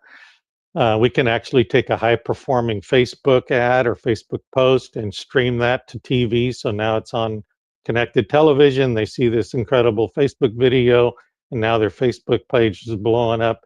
We can then pixel that ad and track it all the way back to walking into their showroom. And we've done all of those things now. So when we say that the two work together, you can see if I invest in ads and now it's on the streaming TV and they walk into my showroom, that showroom walk-in is an organic activity, although influenced through advertising, right? But if you don't have the showroom, they got to know where to walk into, right? So now you're limited to how people can interact with you. So those are the biggest things that when we talk about why a CMO is important, because someone has to pull all of these layers together to tell your story, right? You need someone that understands and is intuitive to use the tools that are available to optimize the workflows, to inform the data, and then turn that into a strategy or inform the strategy for growth. So I've said a lot. I'd love to open it up for any questions. If there's any deep dive area that we want to go into, I'm happy to do that. This QR code will take you to freeideasession.com. Anyone can book 30 minutes with me at no charge to talk about their strategy and look at what some of those options are. Also on my website, I have this free download, which is optimizing your content for voice and AI search. And it's just a nice 3-page article to give you some direction on what to consider. And so those things are there. And then, of course, there's phone numbers and emails, and all roads lead to Rome. And I'd be happy to spend time with anyone that would like to have that deep dive. CoaxConsulting.com, COAX. And I do have to brag about you a little bit, Joel. Our working with our few clients that we work with, Sacramento and beyond, have been pretty amazing results. Like one company, I think we've added $1 million to their top line revenue over the last 7 or 8 years. You've been a big part of that in the last few years, and so I just want to thank you for putting food on the table for the clients, for our families, and just making sure that the messaging is getting out there properly. You're a man of integrity. You do what you say what you do. You have a great team. And I know this firsthand, not secondhand. And so I want to just let everybody know that if you don't take a picture of that QR code, you're a little bit crazy, because Joel is somebody you want to at least look up on LinkedIn or do something to keep him in your circle of awesomeness, so that you can call on him, connect with him, grab a 20-minute phone call, grab a quick Zoom chat with him. And, for those who are listening here today, that am I understanding that there won't be a charge for that, Joel? Is that correct? Not only is there not a charge, but I will buy the coffee. Oh, okay. All right. And it comes with coffee, even better. And I have to second what you said, Timothy, because I've sent clients and he's my go-to for ads. And he always just does such a fantastic job. I love what you said about ROI versus ROAS or ROAS. And not everybody knows the difference. And we always want a good ROI in general. And that's what you produce. But then when it gets down to ads, that can get really costly really quickly, but it can also be very profitable very quickly. So I love how you break that down, bring all the numbers. You're a metrics driven professional. And I want to highlight that because if your marketing team isn't bringing their numbers at least once a month, that's you might have hired a friend and that's a good place to start, but at some point you got to get into the metrics, like you got to get into the numbers. And so either things are working or they aren't. And Joel's just taken my game to another level by pushing making sure the numbers are available and clear and easy to understand. I mean, he uses imagery and all these little green dots and all these different things on the projects that we work on. And that's a story for another day, but it's super fun to work with Joel. And I recommend taking a quick picture of that screen right there, or looking Joel up on LinkedIn or some other place. And Joel Snyder, SNYDER, ladies and gentlemen. So really appreciate you. Any other last thoughts, Joel, on what we've been sort of discussing here? Yeah, well, thank you so much. I can't tell you how honored and privileged I am to hear those words and to have these relationships. It really has done a lot for me and in my business as well. And I just want to respond in kind and say thank you to both of you for the influence that you've provided. And likewise, being able to tap into your all's genius, we can't do it all. It's kind of like raising a child, it takes a village. And marketing is such a broad category that, not one person is going to be the best at everything, right? So having these strategic partnerships to help build businesses is extremely important. And Joel, can you share a little bit about how being part of the Giver Marketing Network has affected your business from a metric standpoint, team members, growth, and both team members and some sort of revenue, maybe percentage wise? Like how have things been going? So I can tell you firsthand. I started in the network is now well over 100 members, or whatever it is. Within that group, the one thing that was important to me was to be able to grow my agency with specialists that are good at something, right? In particular that needed. So moving a project forward. And in agency growth, it can happen a couple different ways. But for me, it was about starting with a high-level professional on a project.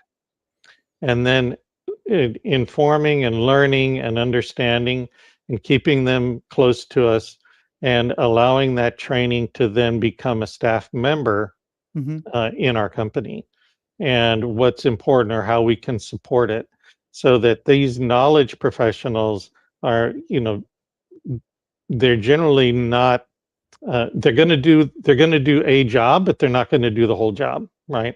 So you need to have a support team that works with these professionals that can implement, right, and execute, and then bring back the conversation. So Christine can tell you what a good website looks like.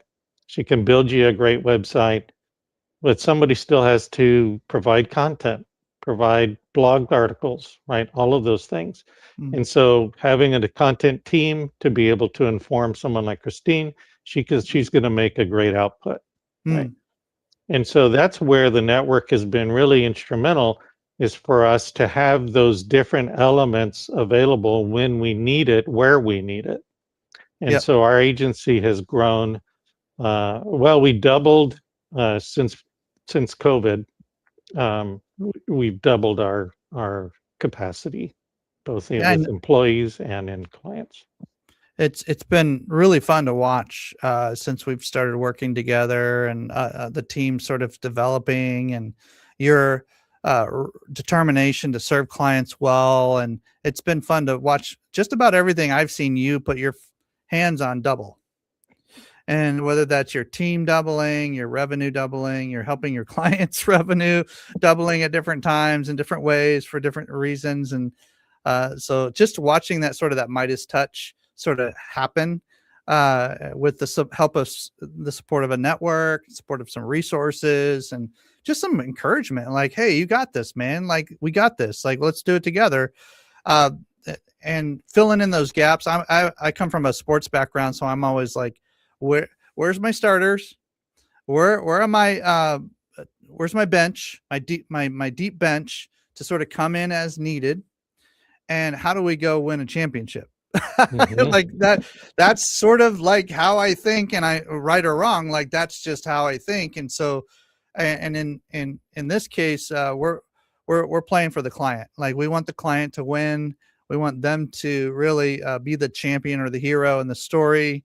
And we're there to sort of coordinate, orchestrate, coach, consult, and like you said, sort of bring that marketing genius or CMO level strategy to the game. And it's so fun to match with the right clients. And if it's not a perfect match, then maybe we hand them off to somebody else that maybe they're more local. They want to see somebody in person, or maybe they're have a specific background or a certain tone of voice, or whatever it is, whatever's best for the client. We need to make that happen. So, and that's what I love about working with both of you, Christine and Joel here.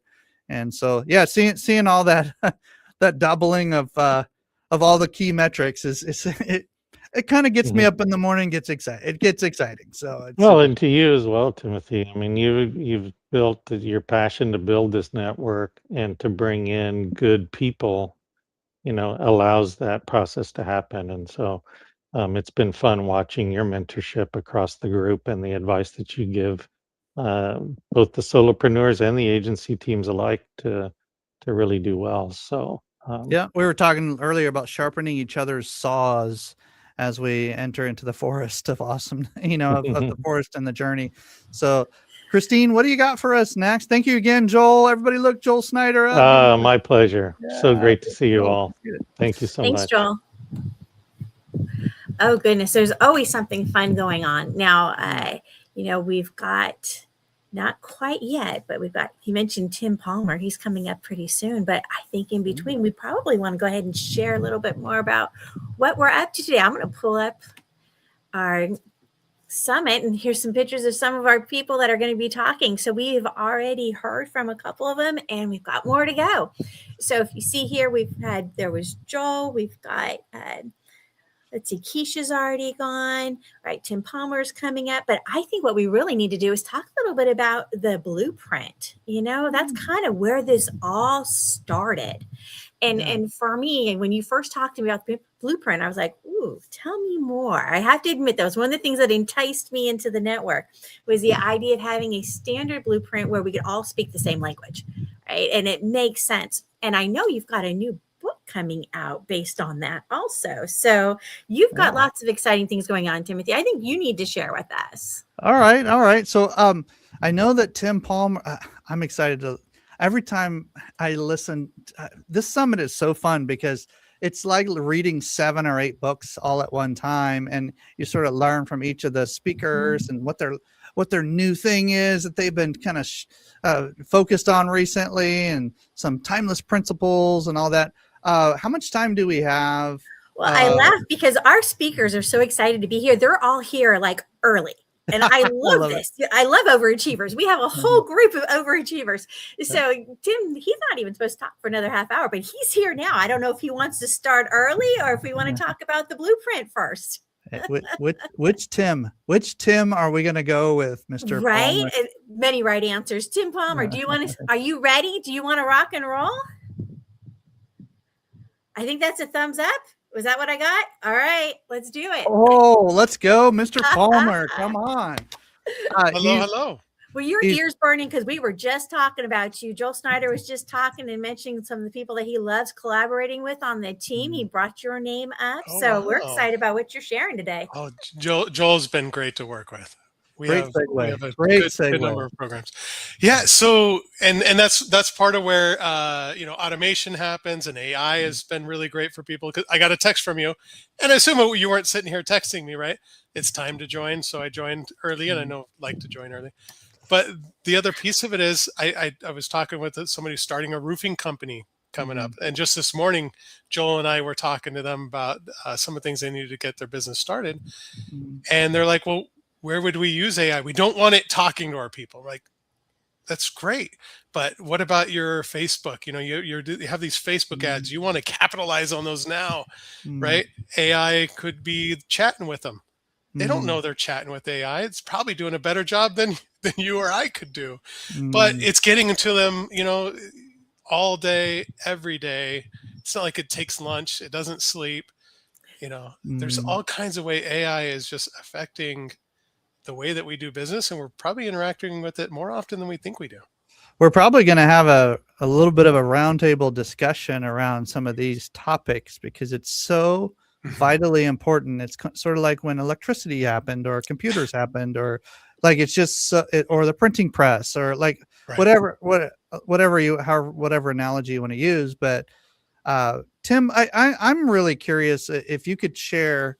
The audience, probably some of them know you, some don't. Where did you come from? Like, what's your background? How did you get started doing what you're doing? No, it's a good question. My background really was in sales and services. Worked with big companies, McKesson, Phillips, a lot of medical space, a lot of legal space that I worked with. But I also come from a family of local businesses. My dad did tractor business, landscaping, grading. I remember in the summers, 120-degree heat. I'm out there cleaning out construction sites and helping with them as a teenager. So it's kind of like I have that experience that I've gained on my own, but my local roots are with the locals, like the near me businesses. Yep. And to me, when I wanted to go from I work for these really big companies to I feel like I have a place where I could help local businesses. And I made the switch from like sales to marketing. I wanted to focus on helping local businesses. The small guys win against the big guys. To me, that was really an important thing, and something that many don't feel like they can do until they actually see it happening. You wanted to level that playing field. Absolutely. I love that about you. And we've worked on several projects together. And I know that you and your family, I mean, wasn't there like a brick oven, like an oven business or something? Tell us about that business. I'm just curious about it. No, and the funny thing is I haven't even applied these things to that yet, but I'm about to, right? I didn't know if I wanted to. Like, I have a second business, which is Good Life Pizza Company. So Good Life Pizza Co, like goodlifepizza.co. But I do wedding catering and other kinds of catering like that. In fact, I have a job Friday where local medical practice. I say practice, but it's actually a pretty big group. Hired me to provide lunch for 200 staffers. Ooh, that's a lot of pizza, brother. I just like hearing stories about local businesses succeeding and family businesses. And so I don't know. I think it's a fun fact about Tim Palmer. I just think it's really fun. So anyway, but so what's the topic for today, and what visual do we have any visuals today, or what's the topic for today? We do. We have a PowerPoint that Christine should be able to bring up for us. All right. But realistically, it's kind of like AI and SEO, because right now it's one of these things where people are like, should I do SEO? Should I do GEO? Should I do AIO? Like, we'll kind of cover all Ooh, those what things. does that mean? Yeah, Yes. exactly. And what are Yes. those things when people hear it, and what's the difference? And part of it, so this is just some teasers, but I'd love Christine bring it up and we can talk it through. But one of the big catalysts recently, even like, how does this all come together? AI and local business, local search, is a move that happened recently with between Apple and Google. A very strange marriage. Very strange. Yes. But do you have that PowerPoint for us, Christine? No. She's working. She's working on something, but I don't know if we have it right this second. Tim, do you happen to have it on your? I do. On your side? Yeah, one second. If you click the little plus button in the bottom section of your screen there, I'm on it. We're almost there. We might be able to do some visuals today with you, but that'll be helpful. But either way, that you just got my ears really burning. Like, okay, so AGI. What was the other one? Think of it as, SEO, GEO, AEO. AEO, GEO, SEO. I'm sorry, I said AGI. I was thinking of another thing I was learning about earlier, but that's a couple of years out. So that's funny. Well, yeah, those terms are sort of like the marriage of your skill set, your expertise of search engine optimization meets the new way people are finding information, the new way people are finding location, restaurants, locations, businesses, events, even all these different things. We all have more information at our fingertips than we probably have 1,000 times information at our fingertips than we did even like 3 years ago. Right. And so if you just think about that, the sheer volume of information, we have to be able to have these little shortcuts and think of it from a business. And I'm just setting the stage for what we're going to be talking about here, Tim, but think about it from a business perspective. Like, we don't want to be the best kept secret in town. Like, that's not our goal. And Tim Palmer solves that problem. And so when it comes to new ways of looking for businesses, new ways of getting your maps to jump up, new ways to find, where you're going, or what are my options as far as shopping for XYZ, this is so important. I don't know how much business we're leaving on the table by not learning from people like you, Tim. So I just appreciate you, and we'll bring up that visual here and rock and roll. I actually realized that's the wrong one. So I apologize. I have two that are very close, and 1 second here. Oh, you just got my bad. Sneak peek of his business name. Okay. So Maxify, look him up. Look up Tim Palmer even now as he's finding his visuals and all that.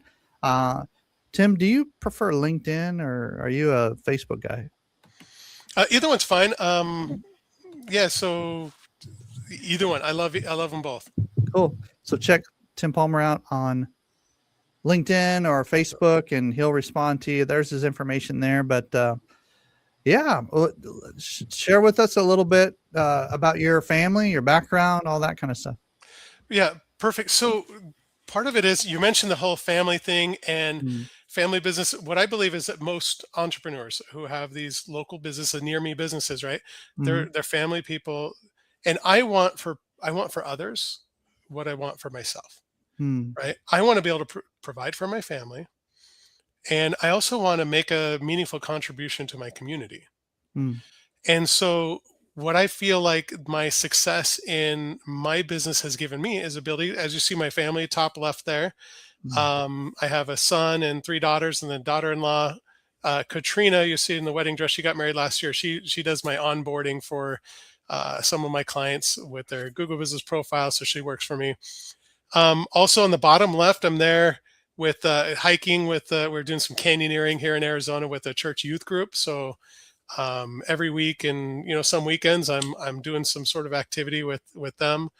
You see on the right, that's my Good Life Pizza Co., where my other daughter, Katie, we mainly do it for her and her friends, right? It's like they love doing it and something for them to make some extra money, and they just have a blast. And it's like a little party with it. They get paid to attend. Love the side businesses. Those are so fun. Right. And then last year, I inherited a special needs daughter. My in-laws passed away, and she's, you could see the same background I have here. She actually will sit a lot with me, next to me, and just likes to wave to my clients. And she's just part of the Maxify family. And there's a little logo you see in the middle where it is College Bound AZ. I'm actually on the board of a nonprofit organization where we help underprivileged kids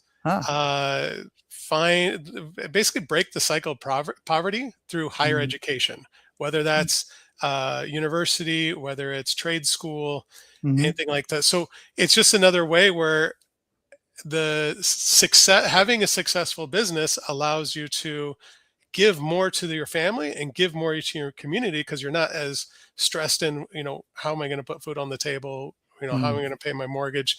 And that's, like I said, I want for others the same as I want for me. I want to help businesses turn their businesses around. And that's why I love what I do. Love it. Go ahead and take the slides there, Tim, and go at your own pace, and let me know if you have any issues with Perfect. That. Can we switch over to the other slide deck, though? I uploaded a second one. Is this the right one? No, that's the wrong one. Okay. There it is. I think I did that other one on another Tuesday event. Gotcha. So, I mean, I can run through both of them, but just kidding. They're both about AI. They're just different things. Okay, so same start. This is what I was talking about, right? So Apple's Siri, right? They've been working on incorporating AI into Siri, not very successfully, right? And what does that mean? I mean, the difference between Siri being able to say, "Hey, where's a restaurant near me? What's a good restaurant near me?" Right. As opposed to, "Hey, what are the way that people talk to AI is very different, and so it's got to be affecting the way that people are talking to Siri, right?" So instead of just like, "Hey, what's a good restaurant near me?" right? It's like, who should I talk to about this leak I'm having, or I have these spots on my wall. What could that be? There's all these things that they could do, and they could send a picture to it, and the AI goes into it and says, "This is what it is. This is what you could be experiencing." But AI it's more than a simple query, because when you send a query to AI, it not only thinks about what's the answer, but what are probably the next 3 or 4 questions you're going to ask. So it's a deeper thing than what Siri has done historically. But it's like, "Hey, here's this. Would you like me to ask, would you like me to do that? You might also want to think about this."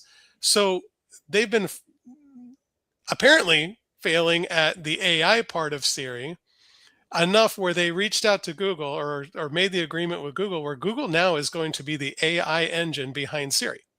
Google's Gemini is going to be the AI engine powering Siri. How crazy is that, right? Didn't see that one coming. I would never have seen that coming, right? But they announced it back several months ago, but it sounds like made it official within the past 2 weeks. But the question is, what does that mean to a near me business, right? So moving forward, and part of the answer comes into what is the difference between SEO, right? Search traditionally has meant search engine optimization, generative engine optimization, or AI engine optimization, right? That's kind of what you're looking at those. But part of the answer is found in what are those and what's the difference? Well, let's say there's not much of a difference. Right. Even in fact, if you were to you get all these things, and I think it's more clickbait than anything, where people like AI SEO is dead. Right now, it's GEO. It's like, okay, well, if one of those people, if that was a friend of yours, and you asked them, "Hey, tell me 10 differences between GEO and SEO," they'd probably unfriend you. Right? There isn't much of a difference. It's basically how you do the SEO things. And they say, "Oh, it's different because you do this." Well, that's SEO, right? It's different because you do this. It's just, it becomes more important how you do SEO as opposed to some brand new thing overall. Does that make sense? Yeah, I would view it like SEO is the general term Hmm. that we are all shooting for, and how you do your search these other terms could come into play based on how people do their searches. And you're the expert that I would hire, that I have hired, to come in and make sure this happens without missing too many people trying to find my business or my location or my event or whatever it is. And to me, SEO still needs to be at the top of that list because it's a general term. But that's just my 7th grade brain thinking about it. Right. And for our audience, just to sort of, okay, so searching for something. Yeah. How do I want to show up? And then there's these other like newer ways of doing that. And Tim knows what he's talking about. Yeah. When someone searches AI versus like a traditional Google search, on their side, there's a change in the way that they ask the question. Instead of, search term near me or search term, right? That were the keyword. Like, it's just they're talking to AI like it's a friend. And the funny thing is, what I notice when people have called me, either from Google or from AI recommendations, or they call my business, it's like they say it's a difference of, I found you on Google versus ChatGPT told me to call you. So from the end user's perspective, it's interesting. It's just changed the way that they are behaving. But SEO versus GEO versus AEO, it's how we structure the data on the back end so that it's more AI friendly, AI engine friendly, like the LLM friendly, using a big nerd term, right, with LLM. But when we look at what does SEO stand for, like in traditionally search engine optimization, it really should have just been Google optimization, right, for the most part. But now we're looking at search everywhere optimization. So the things that you're doing on Facebook really matter, right? Because it's not just looking at Google. Google was just looking at Google, but now Google AI, right? Gemini, whether it's Gemini or AI mode of a Google search, they're looking everywhere. They're looking not only at Google reviews, but they're looking at reviews across the internet. They're not just looking at your website, but they're looking at directories across the internet. We'll go a little bit more into that, because as people are looking everywhere, and that's happening more and more also, they're not just looking at Google. They're not just looking at your Facebook, things like that. They're looking all over the place. That's why AI is doing the same thing, right? And so a lot of those, your Facebook and TikTok, Instagram, they're actually links built in there should be, right? Built into your Google business profile, where you can link to these things so that Google knows, okay, that's where I need to look. They don't have to search for it or guess the wrong business. You're telling them, this is where I'm posting. And it is looking for that. And we're seeing more and more examples where even in your Google business profile, it's bringing in data from, you have every Thursday night a restaurant does karaoke. The Google business profile might suggest that to a viewer, like, hey, tonight's karaoke night. Like, that's the kind of stuff that Google, even from the profile, is starting to do, and they're testing it out because they know they can do that because you posted it on your social media. So there's all these different things, but there's other directories across the internet. Here's just a small example of them. Some of them, Yellow Pages, you've probably heard of it, right? And I get a lot of that, like, Yellow Pages is still around. Yes. And they're a major directory that you need to have your business on. Your business must be on Yellow Pages because, again, it's a trusted brand where Google and AI, ChatGPT, Claude, any of these, they're going to go look there and make sure that you're a legitimate business. Else, why wouldn't you be there unless you're not a legitimate business? But, obviously Bing and Better Business Bureau and Yelp and Facebook, anywhere that you can. And then there's some of these Silex and things like that. They're actually like consolidators where they're pushing, you get them in theirs and they're pushing your data out to a whole bunch of these different type of directories. I feel sorry for businesses that haven't been updating this. Right. Because the AEO or the AI search engine trends and just overwhelmingly, just I would say it this way, that the ease by which people can search through AI now, Right. it's sort of starting to eat at the market share of the traditional search. And I'm sure you'll address that later, but the people that haven't been updating these directories and citations and just different things, I have a soft spot in my heart. I'm like, oh my goodness, this is going to get really messy, and you need to update this now, because if you don't, you're not only, maybe you were behind already, now you're in last place. Like there's no, like, it's really hard to catch up if you don't start doing this stuff pretty quick. And you can do it with a professional like Tim Palmer, but it takes a long time to try to do it yourself if you haven't been updating these already. So get it done. Like, find a way, get it done, get started. Start yourself if you want, but Tim Palmer can kind of expedite all that. But you have to be listed on these type of, this is a long play, right, Tim? It's not. It is. It's not like, oh, I'm just going to do this once and it'll benefit for a month or two. No, you keep it updated, keep it maintained, and it's a long play. People will find you for years and years and years to come, whether AI does this or SEO does this. This is the foundation right here, right? This is really good. And the important thing is that the information is universal across all of them. Come on. And Google used to make that was a really big deal, that your business name, if you have LLC in one place, you need to have it every place, right? If you don't have LLC, you don't have LLC anywhere, right? They need to be the same across. And that used to be super important in the old days of Google. And then it fell off. It wasn't very important, right? Because Google, I mean, they're smart enough to know these. But with AI, it feels like it's become more important again, where let's make sure that it's your business name, the address, the phone number, your URL, like everything that you put into these is universal across the board as much as possible, so that you are like, so it makes it as, you don't want to make these computers have to think any more than they are. They're going to make quick assumptions. You got to make sure that they're making the right quick assumptions. Well said. Immediately. Well said.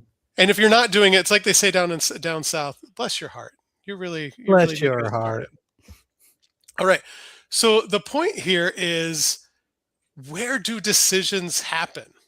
And this is part of the reason why AI is going out and looking at all these things, right? Because we're looking at these things because we make different decisions in different places, right?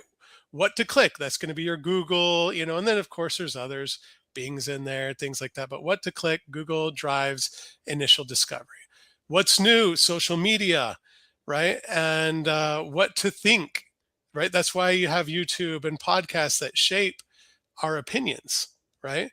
Who to trust, reviews, so huge on that. And Reddit has just become amazing. Like, people are like, well, I see what's going on the internet, but I want to go talk to all the Redditors, right? And trust what their experiences have been. What to believe, unfortunately, is where AI is playing such a big part. I mean, as much as ChatGPT hallucinates, it's like having a guide that hallucinates. But ChatGPT and AI in general help people. That's the difference, right? I found you on Google, or AI told me I need to call you. So I have to do what AI told me. What you buy, that's where your shops and things like that are a big deal. But decisions happen in all different kinds of places, and that's why AI is going and looking at all of those places. And we need to be as many of those places that make sense to our business, so that we can influence customers in the way that we need to influence them. All right, so where to start? All right, I believe that there's no one product that does all of these things, right? And every business is different. Every business type is different. And so I believe we need a framework to use as a lens of which to analyze business needs, and to recommend to them the type of services that will do them the most good, right? So first thing I do with people is I analyze and discuss with them their marketing foundation. The purpose of the marketing foundation is to establish credibility. So when they do get found, all the effort and money they're spending and getting found, they're seen as credible, right? This is your website. This is your Google business profile. This is at least like the conversion aspects of it. This is your reviews, not only on Google, but across the internet and the industry altogether. Let's say we have those things, or we have a plan to work on those things. Then it's the next thing is let's assess how well you're getting found by active searchers, people who woke up today or something happened today that caused them to act as a catalyst to, I need to find a business that can help me solve a problem right now. That's where local SEO comes in, right? That's where AI search is. That's where Google Maps, getting found on Google Maps is. That's paid advertising. That's where Joel is so important and helps me with so many clients, is in that paid advertising. But think about this though, there's different kinds of paid advertising, but this is the get found pay advertising. This is the different type of Google ads, is the biggest place where we do this, where we make sure that their advertisement is seen by people who are looking for a solution right now.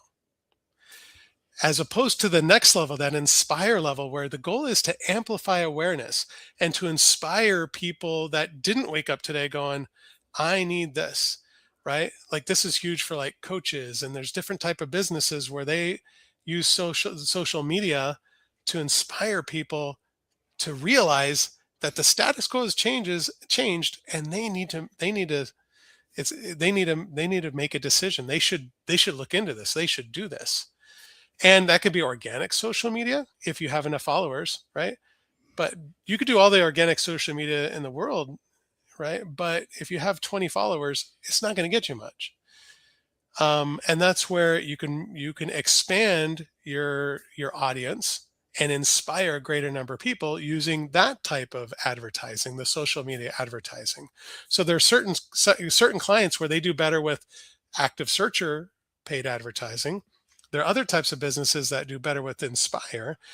Most near me businesses can really benefit from a mixture of the two. And what Joel and I are also working on a lot more with clients is that client engagement piece. Back when I started my agency, I kind of was like, you know what, that's you, right? You're sending, that's where you need to ask for customer referrals, create strategic partnerships, do email marketing. And Joel and I have worked together to create more solutions for our clients in there. And a part of that is even what we started this conversation with, AI responding to posts on social media, AI sending out texts, AI helping us, with email campaigns that we're getting out there, because too many people with social media, with that Inspire, they think, once I've inspired them, they're going to buy it right now. And that's just not the way life is, right? And really kind of the sales cycle, like, what is it? 90% of people don't buy right away. You're getting 2, 3, 4% of people right now. Well, what about that other 94%? You can put them into email campaigns and things like that drip campaigns and such, that you've already established yourself as a subject matter expert. Now you need to stay in front of them and strengthen your position as a subject matter expert to further inspire them to take action. But even more than that, and more important, is when they do finally decide to make that change or take action, do you want them to go do a Google search and go find someone else? No, you want to be in front of them and that's where the email campaigns and texts and things like that is, so that when you're the one that inspired them to even think about it. You've moved them down the journey in the way that you wanted to. So when they actually decide it's time to do it, they already have their subject matter expert. They just go to you. They don't go to Google or AI to ask for any help. So how do you get started with these things? First priorities, have a website, right? Have your Google business profile. Those are like, you have to. If you're a near me business, you have to have those things. Get your reviews, Google first, make sure you have, I tell people, you're not even relevant to anybody until you have at least 10 Google reviews. So like if you're a new business, get those now, right? And then once you get enough Google reviews, start focusing on getting reviews other places, because if you go look up any business, and you'll see if they have reviews anywhere else, you'll see reviews coming in from those other places in the Google Business Profile. That's how important reviews are to Google. And all the more important with AI, that you have reviews not just in Google but everywhere. So that's kind of the first priorities, as well as creating those consistent internet citation sources that we talked about. And Facebook, Yelp, Better Business Bureau, like, start there and then move on from there, right? But get the biggest players first and then get to those other ones. So once you've got those in there, let's say that's your where to start foundation, right? That's why we talk about foundational marketing. Then it's your other things. It's your SEO, it's your ads, if that makes sense, right? There's certain businesses where Google ads don't make sense. Work on the AI search results, inspire sources. And there are businesses, like Joel and I have been working a lot with, like, water damage restoration and mold removal companies. Well, think about those two services. One of them, do you need any inspiration? If you just had, last year, a year ago, almost today, my hot water heater blew up, flooded my daughter's room, flooded the bathroom, like went in towards that house, flooded the garage. Do I need anyone to inspire me that I need that to get cleaned up, and I need, I need it to be dried out so I don't get mold? Do I need any inspiration for that? Zero, right? I just need to go find someone right now and bring them in and get the work done. So that's where the traditional local SEO, AI searches, Google ads for right now makes sense. But from the mold removal, that took time to get there, and it's showing up. And I might even take a picture, send it to AI, and do some research, and maybe I'm going to do it. And I might let that go for a long time. Like, people let it go for a long time. But that's where social media can actually help them, inspire them, help them understand the health risks that they're taking, the damage, what you see this, but what damage is going on to your house beyond that, right? That's an example. Even the same business, for certain things or different types of businesses, some benefit more from active searches, some benefit more from the social media. That's why we have a framework to help people decide what's most important to them. And then obviously, like the creating the email list, don't create an email list if you don't have these other things in place, right? That shouldn't be your number one focus. Get your priority work done first, and then move on to what is most important for your type of business. And then really that's it. AI is changing the way people search. And you need to optimize your local business, your near me business, everywhere, because all of that is being considered by AI. It's being considered by Google, and realistically, it plays a part in how your customers are making a decision. I just looked up Maxify Tim Palmer on my sort of my AI browser. Mm-hmm. I've been trying a new browser just to see what what searches come up. It's called Comet, and you came up pretty good, man. I'm pretty impressed. And so, ladies and gentlemen, take a picture of that QR code there and write down one or two things you learned from Tim today. Have it ready when you talk with him on the phone. Have a couple of questions, and or on Zoom or however you guys set up your time together. But I love that search everywhere optimization. Let's get you to where people can find you easily, quickly, and you're not how'd you say it, Tim? You're not making it hard for the search engines to bring you up. I forgot how you said it, but that was I did good. too. But basically, you're just making it as easy as possible for them to know exactly who you are. Don't leave it up to a computer to assume, oh, I got the right person, right? And it's interesting because when Maxify is a printer line, right? For that Lexmark, which is a big company. Like when I started my business, I thought I was making up the word Maxify. I realized, a couple other people had made up before me, including them, right? So everything that you found when you search Maxify was like laser, like Lexmark laser printers. Now you search, at least when you do Maxify marketing, right? Definitely doesn't come up there. It's all me, right? Because I'm making sure that I'm out there and I'm ranking and I'm in places where Google can fill that whole top 10 spot with stuff that's Maxify marketing. Yeah.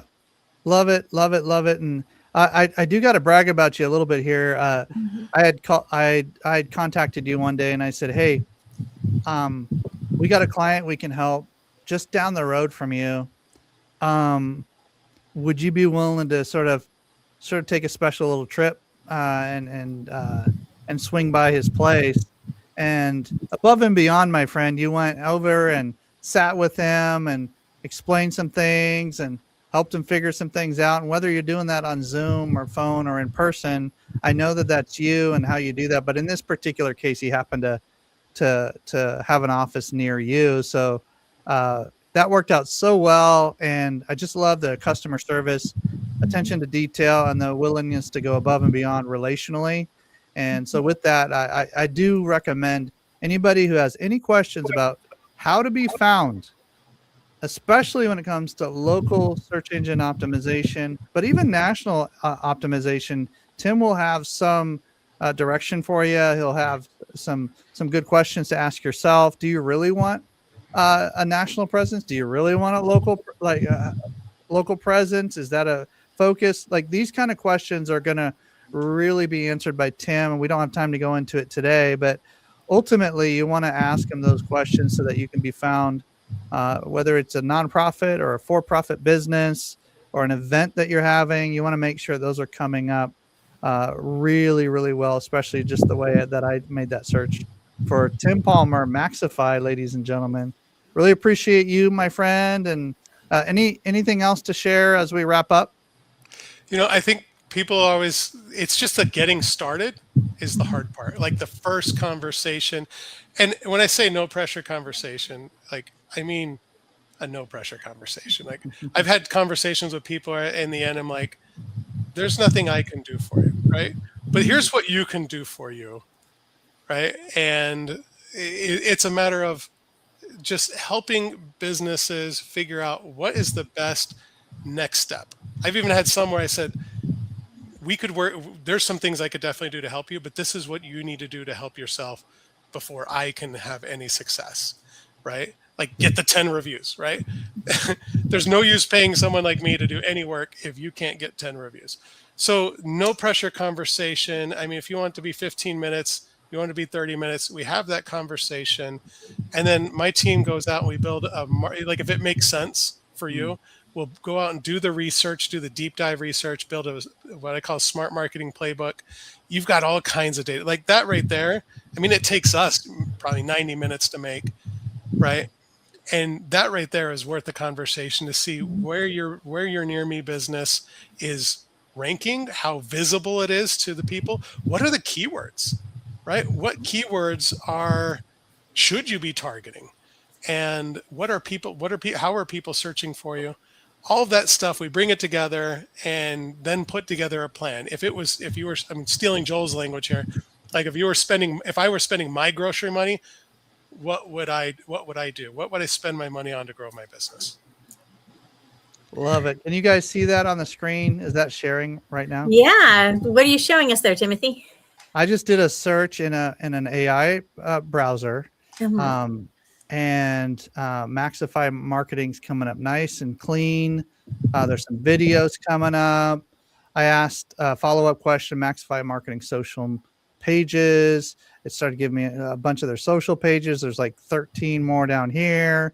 And so I don't know. I just wanted to sort of give a show and tell of what would actually, happen as somebody looks for Tim Palmer or for your business or for somebody else's business.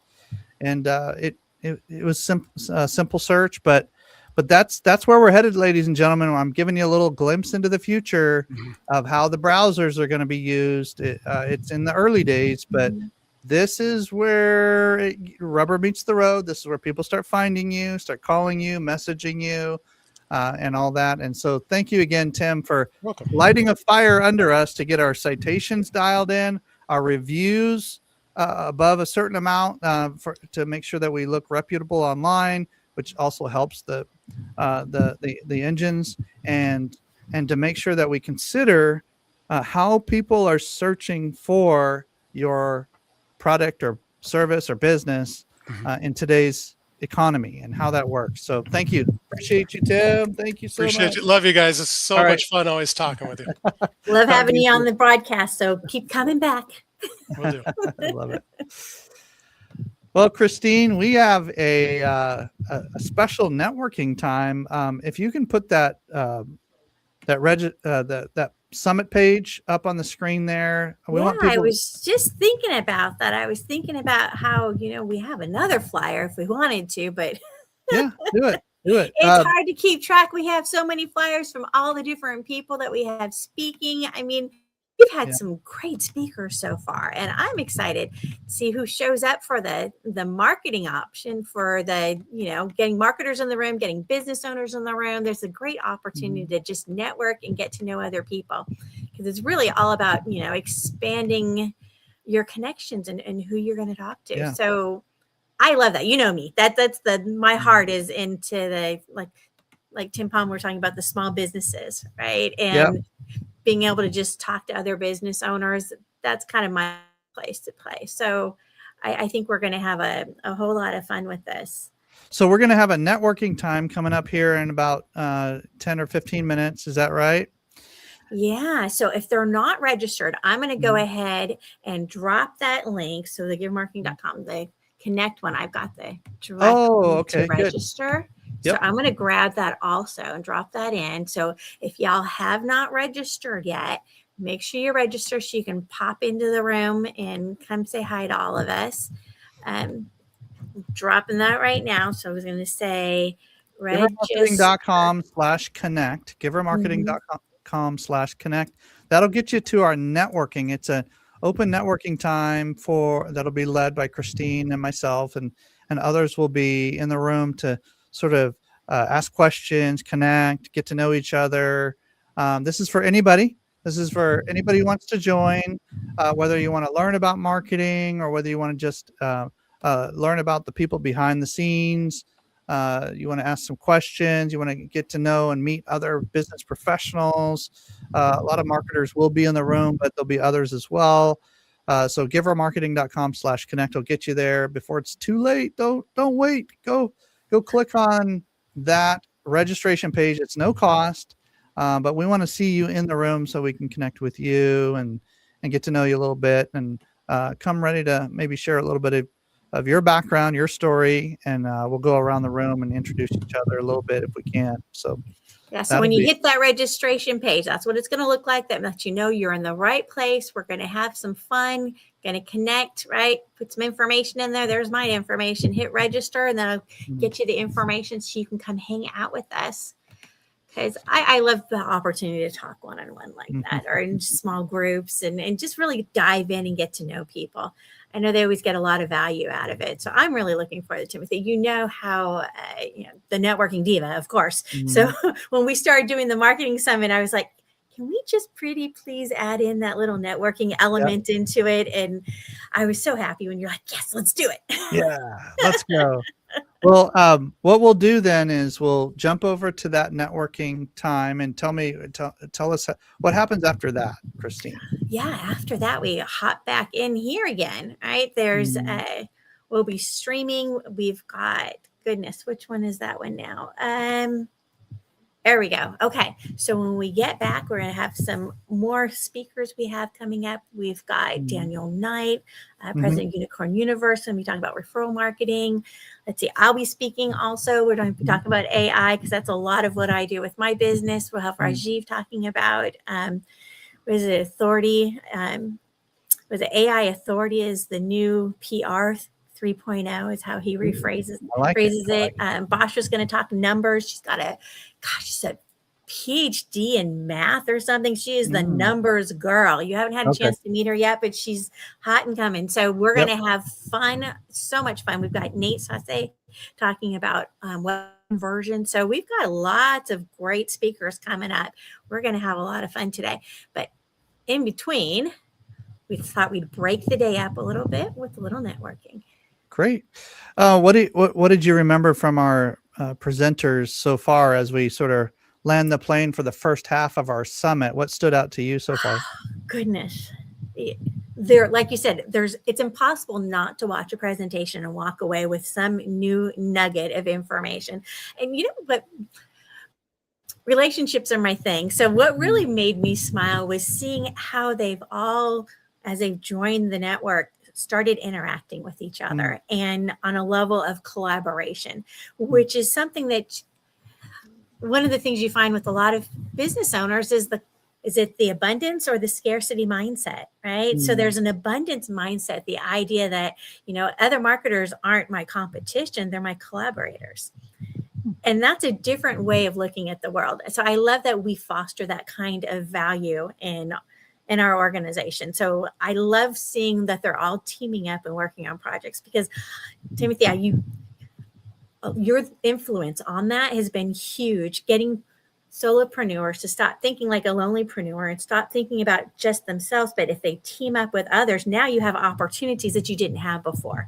You have opportunities to work on larger projects, right? Increase the income and help businesses and work together. It's a win for everybody in the situation. So I love that mindset. And I think that's what we're seeing a lot happening within the network. And that benefits, not only our marketers, but also benefits the clients, right? Because now they can say, okay, I don't have to manage all these different people come in on specialties, right? I can have somebody as a coach that kind of helps manage all of that and project manage all of it for me, makes it a little bit easier, or being able to get a referral to somebody that we've used and that we trust, right? I know when I send somebody to Tim Palmer, right, and they want to get found online, I know he's going to take good care of them. He's got a big heart, and I know he's going to do right by them, even if it means that he can't necessarily help them because they're not ready yet, but somebody that is honest and that will tell you that, worth their weight in gold right there. Right. And that's the kind of people we have here. And that's one of the reasons why I love being team director. It just warms my heart every day. It's a privilege to watch and be a part of marketing professionals who say exactly what you were alluding to. I'm tired of doing this alone. And I want to make more impact, more money, and I want to do it in a team somewhere. And when that starts happening in a conversation, I get you and I both get really excited about that, because if you just want to sort of cruise where you're at and just serve a handful of clients and sort of be the freelancer for hire, there's nothing wrong with that. That's a lifestyle business. That's sort of a side gig for many people. And there's nothing wrong with doing that to sort of supplement income or do some different things. But at some point, if a client comes to you and says, hey, I need a full team here, you got a choice to make. You can either pretend like you're going to be able to do it all, and AI is going to help you do it all, which the learning curve on that is just extraordinary. You might have the information, but you don't have the experience. So what you need is a few other team members. That's what they focus on. That's what they eat, sleep, and breathe. And you essentially build a dream team for your client. They get really excited. And then somehow you look back and you go, I just made double what I was going to make if I would have done it myself. How did that work? And not only that, the other people that you brought into the game, there's that sports analogy again, are able to play, are able to generate a little bit extra income. And there's a sort of a pay it forward sort of effect that starts happening, or a reciprocity effect that starts happening. And that's why you hear some of the members talking about, I brought so-and-so in on this project, and then they brought me on this project, and I brought them on this project.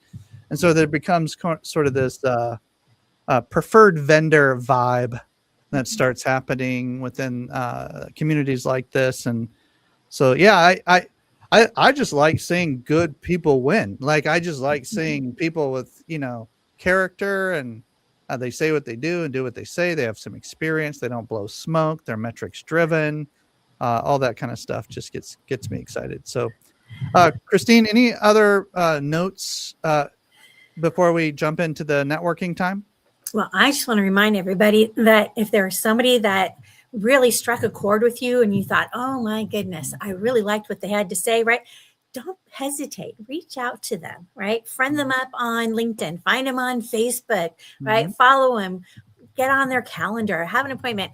One of the things I love about our organization and the people in it is they are just generous. They have generous souls, big hearts. So don't be intimidated. Sometimes we're afraid to ask, like, oh, are they, what if I'm not there yet? What if my marketing's such a hot mess that they're going to look at it and run away, right? What if, we have these fears, or what if they cost so much? Have a free conversation. Everybody that we've had talk today has all said no cost conversation. Take advantage of that. If you're not, you're really missing out on some opportunities to see where you want to go with your business. So have a conversation. We're all friendly, I promise. Yeah. Reach out to Christine or myself if you're just not sure who to talk to about what. We can make sure and answer any of those questions. You're probably seeing this on one of our social feeds and one of our many that the company and the organization have, or our personal pages and things like this. So if you're wherever you're seeing us, feel free to reach out and say, hey, who is that guy that was talking about this? Who's this Joel guy? Who's this Tim guy? Who's this, all the different people. Who's Kiesha? How do you spell her name? And like all the, like, just don't be bashful, and we'll try to help you, point you in the right direction. Even if they're not somebody you saw today and you have a question about marketing, about AI and how that's affecting marketing strategy and plans, and not just information, but resources and tools, like all the different ways that we can sort of save you time, help you make a bigger impact, generate more revenue. That's our mission, and that's a big part of what we do. Yeah, we love to nerd out on that kind of stuff, right? So yeah. Good. And I look forward to your presentation. Yeah, we're talking AI tools later today. So just want to remind everybody, we're going to be cutting out of this stream. We're going to be heading into the networking. So wherever you're watching us now, if you're on Facebook, if on your LinkedIn, wherever it is that you're at, come back, and we're going to be starting back up because we're going to do networking for an hour. So see, it says 11:15 to 12:15 Pacific time. So that means at 12:15 we're coming back. So wherever you're at, you're going to come hang out with us for networking, and then come back to the stream wherever you're watching us right now, and you can see the rest of the summit. All right. Well, with that, let's sign off, and let's jump over to the networking event. I'm excited. That'll be good. All right. See you soon. The link is in the comments to register. So see you soon now.